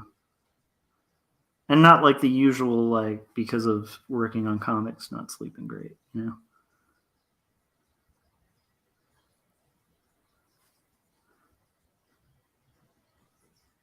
But yeah, that can be really hard too when you're trying to kind of stay motivated on a project, you know, and it's taking longer, or you know, you're hitting like roadblocks or whatever. Yeah. Yeah, that can be really rough. Yeah. I've had a few of those moments, you know. Oh yeah. Like one of the things with this one is that I wanted to get some sponsors and pay for the printing, but like I was able to sell like uh 3 bundles um from a friend of mine bought like stuff from the store. Well, he just told me like this is what I want, and I put bundles together. And Scott had bought some stuff too, so like. And with what Scott bought, I had to use some of that money to replace the ink that was stolen. um, Wait, you got your but ink stolen? yeah, that was one of the things that was taken. Because it was like 4 days for like stuff was gone from my mailbox. So, and one of the things was I ordered ink to print out some copies, Dude, that's some and BS, man. so that set me back. So I used the money that Scott just like bought some stuff from the store, and I ended up like selling out for a little bit. So I need to like restock there, but I still have like the uh, the mini comics, the little mini comics bundle. It's still up there, but Nice. I also like sold some other stuff through a friend, and he's gonna. I think he's as soon as I tell him like everything is already finished, he's gonna just cash at me the money. Oh, But cool. I figured like, oh well, with that, they'll pay for some of the part of the print run. So like something like instead of like trying to worry about getting sponsors, like I'll just sell as much as I can and use my comics to pay for my comics. So yeah, Yeah, that's good. so I'm gonna, and I have like money set aside. So, but I want to have like a specific amount because I do want to pay Anna for the cover, but she Yeah. doesn't know yet. So hopefully she doesn't watch. She hops in the chat. Uh, but I want to give her something for her working time because she did like really great, a really great job. Yeah. Even before I saw the cover, like I knew it was gonna be great. So like, but that's something I put aside in my mind. Like I need to pay uh for this. I need to take care of my people. Yeah. So Yeah, man, finances are tough too, you know? It's like just yeah, that's I mean, I definitely this is like I don't even know. I think maybe there's like a political thing about this now, but I think the thought kind of crossed my mind before anybody was making a big deal about this. mhm. But it's like after the Ukraine thing, the second they decided to sanction the gas too, right, and stop importing Russian gas. In Okay. California, we have crazy expensive gas, right? Like, I mean, before this whole thing, I think gas was close to like $5 a gallon, you know, and it shot all the way up to like six something in the LA area. So it's like now, like, I mean, I commute about I'm trying to think. It's like I think 100 miles a day, and so that price is like heavily affecting me. Like it's like $20 extra a day, or $20 extra like twice a week. So like $40 of an extra expenditure. You know, maybe $50 the extra expense like every single week. That sucks, you know. But I was pumping my gas, and then I was kind of annoyed by the price, and then I was visually imagining punching Vladimir Putin, and I was like, okay, this is worth it. I was like, I don't care if it's like $18 to punch Vladimir Putin. I'll take that. Is that terrible that I get? like some people, no, sometimes you I just don't need to like punch a like tourist. it's kind of like this okay, I have criticisms of California, right? But if I Hmm. like hear somebody from another state like crap talking California, it makes me like super defensive of California because there's some really rad things about California. We're one of the best Yeah, states in the country, you know. Um, and I'm sure a lot of people feel that way about their state, where it's like if you live in the state, you can kind of crap talk the state, but don't crap yeah, talk the state if you don't live in it, you know. Um, I get kind of that way about the U.S., where I'm like, I yeah, have major criticisms of the United States, right? We have problems, right? Like we're not a perfect country, yeah, but like I also feel like people like wrongly equate the wrongs of our country with like like that of like dictatorships or something. And it's like it's not yeah, that. Like we're not like I value where we live a lot more than that, you know. Um uh and like I get a little patriotic and kind of angry when like yeah, when like people do stuff like cross into sovereign nations and like try to take them over. Like that just makes me mad. Also, just like intentionally targeting civilians like is kind of shitty. So there's a lot of like stupid things, not stupid things, but just infuriating things that are happening. oh yeah, That I don't know. But I also feel kind of like I don't want to like sit back in my like comfortable living room and like be like an armchair critic of it, I guess. yeah, But yeah. So anyhow, that was a weird moment, but I have to say, like financially, it's gonna be a tough year for me, because the gas thing like hits. It's funny because I overheard somebody recently talking about it where they're like, are people really that impacted by gas? And then I found out they like drive like 10 miles a day, and I was like, yeah, that's not the people who are going to hurt from this.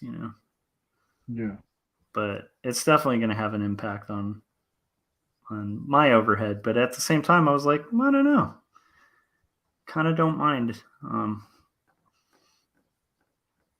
if that somehow helps. What's going on. Why am I rambling, Frank? I think it was rambling. But anyhow, my point is, yeah, I can understand because like right now it is a very. I think people are in really hard financial situations, across the country. Um, so yeah, and I think they say that like financial stress and like moving are like two of the most stressful things you can do in life. Yeah. Yeah, So yeah. But I'd be pretty pissed, man, if like somebody just like broke into my mailbox. oh Yeah. yeah, I wasn't happy. Yeah. You know what? You But should spin that off into a Captain Goggles comic where it's like Captain Goggles, but this time, the person stealing from the mailbox runs into Captain Goggles. You know,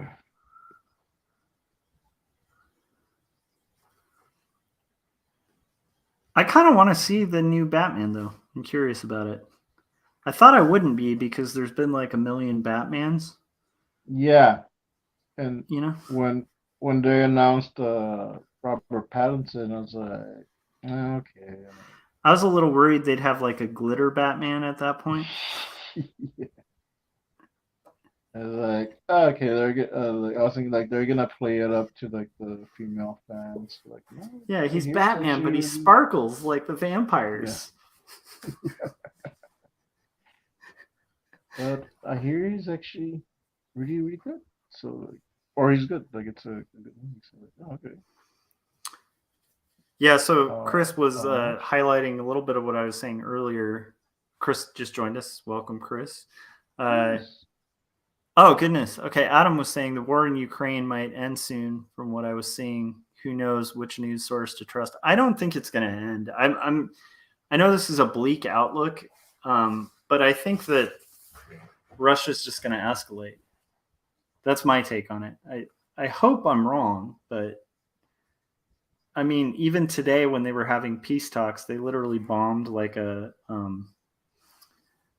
theater that supposedly potentially might have even had like thousands of civilians in it. Oh, man. So every time they supposedly are going to have peace talks, it seems like their tactic is just to like bomb the crap out of civilians. Like, and they escalate like almost as if they're timing it to be like right at the time that the dignitaries or whatever are meeting. So I don't have high hopes, but I hope it. I mean, I will hope for peace, but it's just I don't know if that's where it's going. Adam said it gave me severe anxiety. Yeah, it's tough and it's hard to balance because it's like I feel like anxious, but then I also feel like it's important not to be anxious because it's not really fair to people in that situation, you know? I don't know if that makes sense. At least that's how I view it, right? Like it's made me anxious, but then I realized like, I don't know, you know, like if Frank were struggling or something, I don't know, I'm trying to think. Okay, so like let's say like tomorrow, like Frank's whole apartment complex burns down or something, right? And then I'm like, I'm anxious about Frank's apartment. Like there's a part of it that's good because I'm being empathetic, but there's also a part that's like, well, actually, like Frank deserves to be more anxious than I do. Like, you know what I mean? Because like my point is, you know, that's what I try to keep in mind is like it's anxiety ridden, but like if people within it are able to retain hope, like the people in Ukraine are actually maintaining hope and still continuing to fight and stuff like that, like what right do I have to not like try to maintain hope, you know? Yeah. I don't know. There's a really good book by C.S. Lewis that I like that's called Surprised by Joy, and it kind of makes this. It's a follow up because Lewis he wrote a book called A Grief Observed, where he lost like the love of his life and kind of lost his faith for a little bit because of it. And then he wrote a follow up book called Surprised by Joy, and so the first book was kind of making the argument that like it was kind of like the suffering argument where it's like, you know, how could a loving God allow suffering, that kind of thing. Yeah. And then the second book is actually kind of exploring things like from like actually looking at the fact that considering how evil people are, it's kind of amazing that there's any joy or goodness in this world. And so it's sort of like highlighting that like there's clearly, I don't know, he talks about kind of being surprised and finding like inspiration and like a view of God in just the fact that like people in the most horrific circumstances can retain hope and still have a sense of beauty and stuff like that. So I don't know. It's just a thing that helped with me. Chris said, our struggles here are minor compared to most of the world. Important to strive for better, but it's good to be thankful for what we have. Terrible, it's going to affect the less financially stable at most here and in the world, since literally everything is connected. Yeah, that's one of the things I wish people would realize more, you know? Like how interconnected everything is. Like it's not like we're all, I don't know. It's one of the beauties of where the world is right now is like everything's very connected. But it's also like, yeah, it's a very tense thing because if like one little piece moves on the board, like it kind of throws the whole game, you know? Rambling. Sorry, Frank. No, it's I fine. feel like I went on a, but I feel like it's just like, for me, I take, I've been finding hope in the fact that like, people in the worst of circumstances can find hope. And if they can do that, I can get over like a funk or like a mental day, you know. I don't know. It's kind of like if you watch like a documentary on like Chuck Close. Have you ever seen anything on Chuck Close, Frank? No, I don't think so. Oh, you should totally like YouTube it. So there's this guy. He was like a realist painter named Chuck Close, and he like was legit like you know kind of a growing star in like this movement in like the I think the 70s of just like super realistic painters who would like they would like paint something so real it looked like more real than a photograph, right? It was like a big Oh, trend in okay. the Yeah. 70s. He had this terrible accident where he was completely paralyzed and basically like was told he would never paint again. And he ended up developing this like totally different system of painting where like he had like rigged up stuff in his studio to like where these giant paintings would like rotate themselves and like he could paint using his hands like tied together, and he came up with like a totally new art style, and actually his paintings were way more interesting and way better. um like and more abstract and kind of cool and amazing.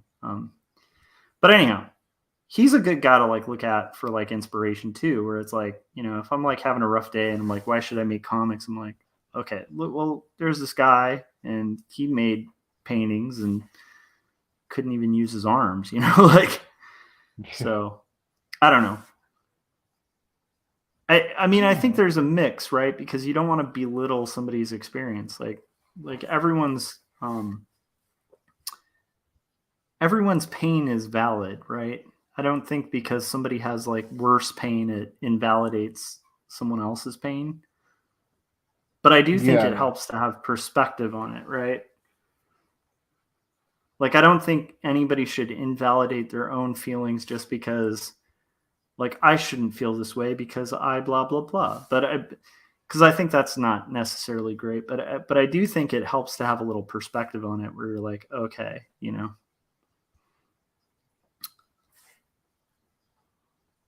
Yeah, yeah. like, you know, thankfulness, I guess, you know, I don't know.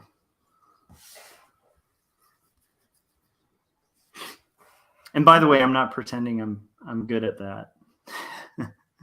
You know, I get very myopic um, quite often. Oh man, I was hoping I'd finish this panel, but I only have about 10 minutes till I have to have a hard out. Oh, okay. Well, in the last 10 minutes of this, is there anything we didn't touch on, Frank, that you wanted to Uh, talk about? um, no, I think that's it. I want to remind people that uh, I am going to be putting out the first three mini comic in one. Uh, I'm toying with the name, but Anna says because I was thinking the Chronicles of Captain Goggles and Mask Woman. I think that would be a good title. But Anna says like it aesthetically it looks good, just Captain Goggles and Mask Woman. So we'll see. But it's gonna be one comic. So if anyone has gotten the mini comics, it's that story. But there's gonna be it's gonna be in color. It's gonna be ash can size, and there's gonna be a little bit of new art in there. Not too much, but like just little things that I'm adding. It's the mustache edition, so he has a mustache. So people want to check that out as soon as I finish these pages. That will be available. I'm thinking of doing a thing like Gary did, where he did make a certain number of copies. I think it was the pulp edition, but he kept some, and he sold like some were up for sale, but some he kept that he was able to like either give out or like have a stash. So that because I'm going for 100 copies, so I'm not sure if I'll sell 100 copies, but I want to keep a few extra that I can just like give out to like certain people. Cool. Yeah. All right, guys, go to Frank's website and look at that stuff. Isn't it neat? Wouldn't you think your collection's complete? Your collection's complete. Wouldn't you think you're a girl that has everything? You've got gadgets and gizmos aplenty. Okay. It's hard to even say the words without wanting to just break out in song. Yeah. Because I want to like see if I could change the words so I make it to promote the comic. Like, you got gadgets and gizmos aplenty. You've got goggles and masks galore. You want robot dinosaurs? We've got plenty. But who cares? No big deal. It's at Frank's store. Okay. Anyhow, I want to be where the goggles are. I want to get. Okay, I can't. I literally can't sing because my wife will murder me. All right, guys. I think we're at like the. Oh wait, no, we got 7 minutes, man. We can continue with this riff though. I thought it was like 2 already. 'Tis not. 'Tisn't. What happened to "tis" as a word? You know? Yeah, I haven't heard of that.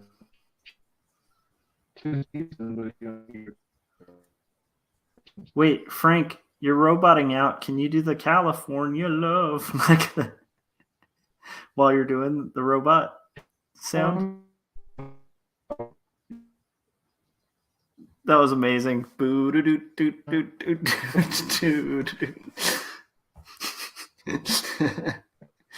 Oh no, I think Frank froze.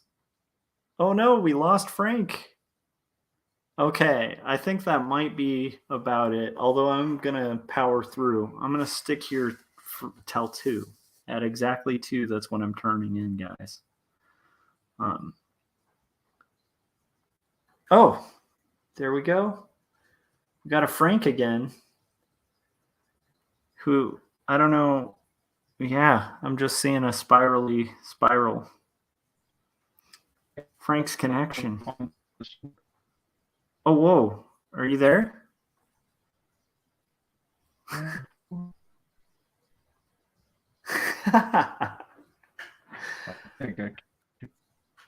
I'm only hearing ominous, like, kind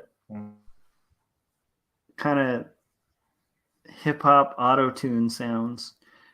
Let me know in the chats if I'm the one freezing or if maybe if it's Frank, because it's also possible that my connection might be dying too.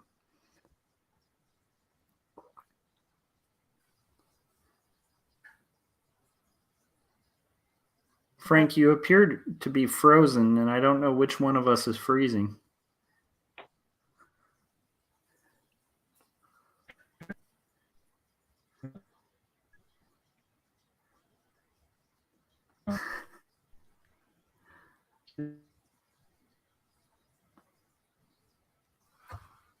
Well, I guess I was hoping somebody in the chats could let us know, but I guess we're just going to have to guess. So I think after the fact, I'm going to have to watch this and see which one of us is glitching out. Am I glitching out to you, Frank?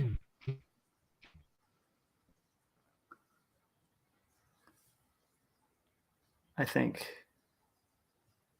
Okay, we lost Frank again. So, wow. Well, that's a bummer. Oh, we got Frank coming back again with a spiral. Okay. This is. I'm hearing weird, crazy noises. There we go. Oh, okay. Adam was letting us know it was Frank. Frank, you've been freezing, I guess. I guess I'm glitching out. Well, I think it's a day. Yeah, it's been a day for crazy glitching. You know. Oh, okay. Poor Corey. Like, I don't know if you saw on Artcasters, but it's like he was like gone half the stream. Yeah. Yeah. Yeah, he went in the chats for a bit. Mm-hmm.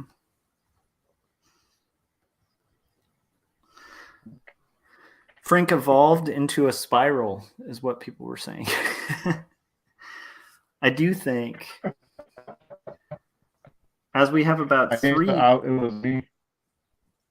Oh my gosh, Frank, you still sound like an auto-tuned, like hip hop video right now.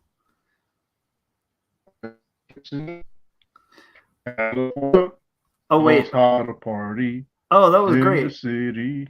Oh, now it's back to normal. Okay. The next time you start Okay. glitching, I'm going to ask you to sing Believe by Cher. Where you're like, Do you believe?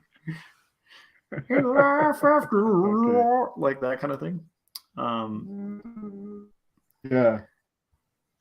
Brianna K. Wielder said, hey, how's everyone doing? We're good, Brianna. I think we're about to be finished in about 2 minutes. What are you up to, Brianna Brianna? has the worst luck on I feel like that's like the third or fourth time that's happened to Brianna. I apologize, Brianna. What area of the world are you in? I'm curious, like if we're just on different time zones or something. Let's see. Cylon voice. Oh, that's a good point. That's a good point. You could do Cylon. What does that say? I don't remember anything particular that Cylons say though. You could do I've got it.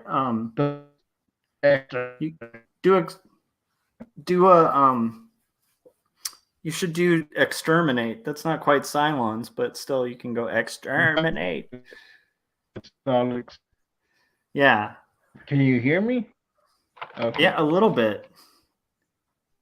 Between the kind of auto-tuned.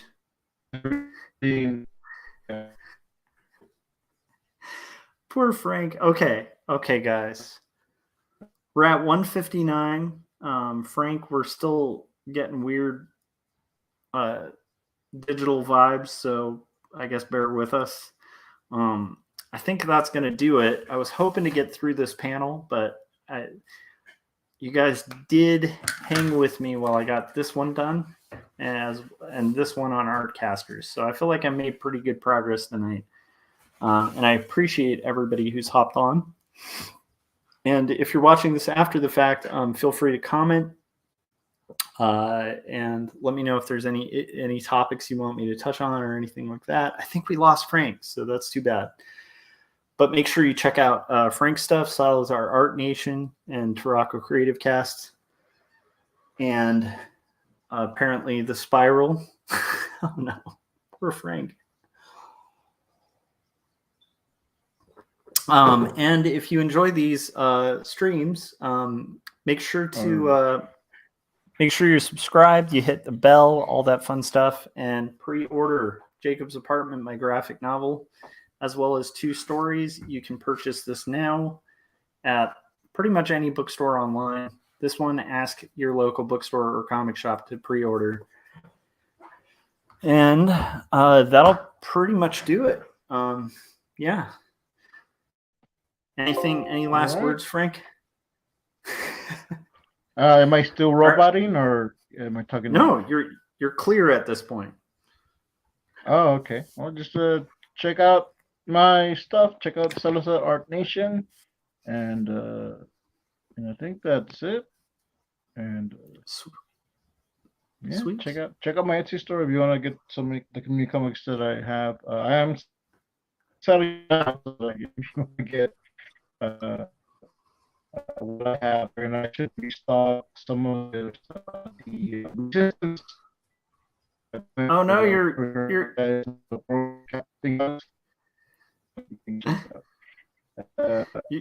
roboting.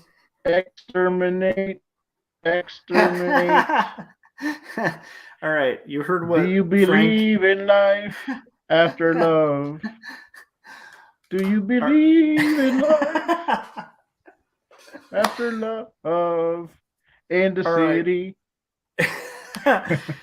It's sad because it cleared up like right at the end where it would have been perfect. All right, so Brianna said, "See you around, guys." And she said, "Sometimes my morning walk with the dog takes longer, and then I only catch the end of the stream." Well, feel free to back it up and watch it again. It's pretty interesting stuff that happened. And we will see you guys on the next live stream. I'm hoping to do more often. So I'll see you guys on the next one. Bye. All right. Bye.